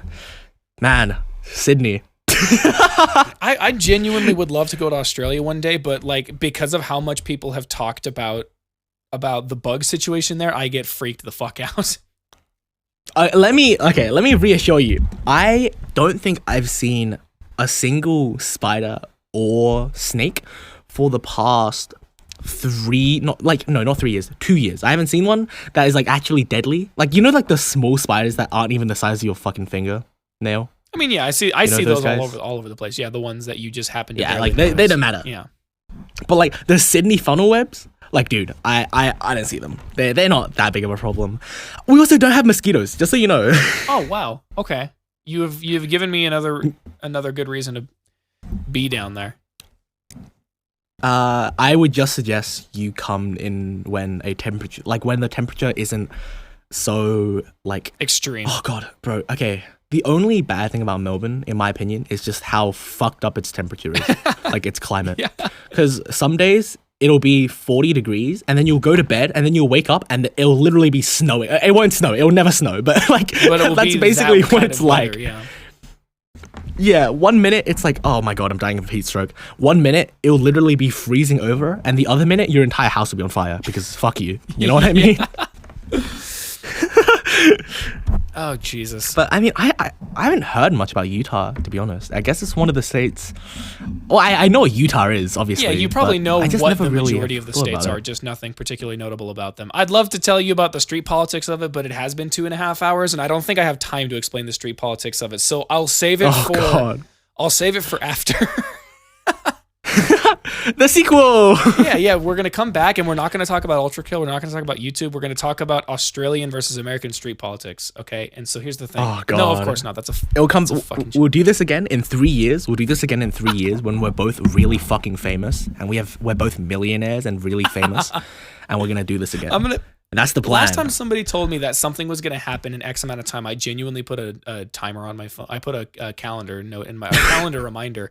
There was a voice actor who I interviewed, and he was like, and I made a joke. I was like, I'm gonna do a yearly check-in. I'm gonna see how you're doing. And he made a joke. He was like, I'm gonna be homeless, help. And so I put a note in my phone in like the beginning of May that I'm gonna reach back out to him, and then I'm gonna do a follow-up episode with him. So I'm gonna put a calendar note for 3 years from now and be like, check back in with Mediocrity and see what's happening.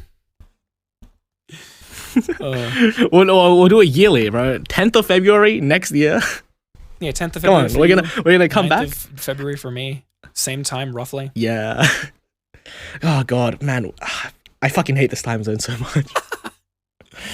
Oh God. All right. Well. Yeah. Could always be worse. Yeah, could always be worse. living in the UK. Yeah. You know what I mean? Yeah, and on the note of UK slander, where can the people find you? Plug away everything, and I will find a way to put it in the description. Fellas! You can find me on Twitter at Critea. I think it's just wait. Fuck! I forgot my Twitter, dude. I forgot my fucking Twitter. I think it's at The Mediocrity or something. Okay, it's at Critea TV. Critea TV, however you spell it. I have. If you put that in YouTube, that's my live stream channel where I just chop up live streams. If you just have Critea, you get to my new main channel, and Mediocrity is where my old channel is. Yippee. And if you want to find me on Instagram or TikTok, even though I don't use those things, feel free to drop me a follow and inflate my image. That's always pretty cool. Yeah. You know what I mean? Because I'll be real with you, I have gotten nothing but bot followers for the past 5 months, and I'm gonna fall apart.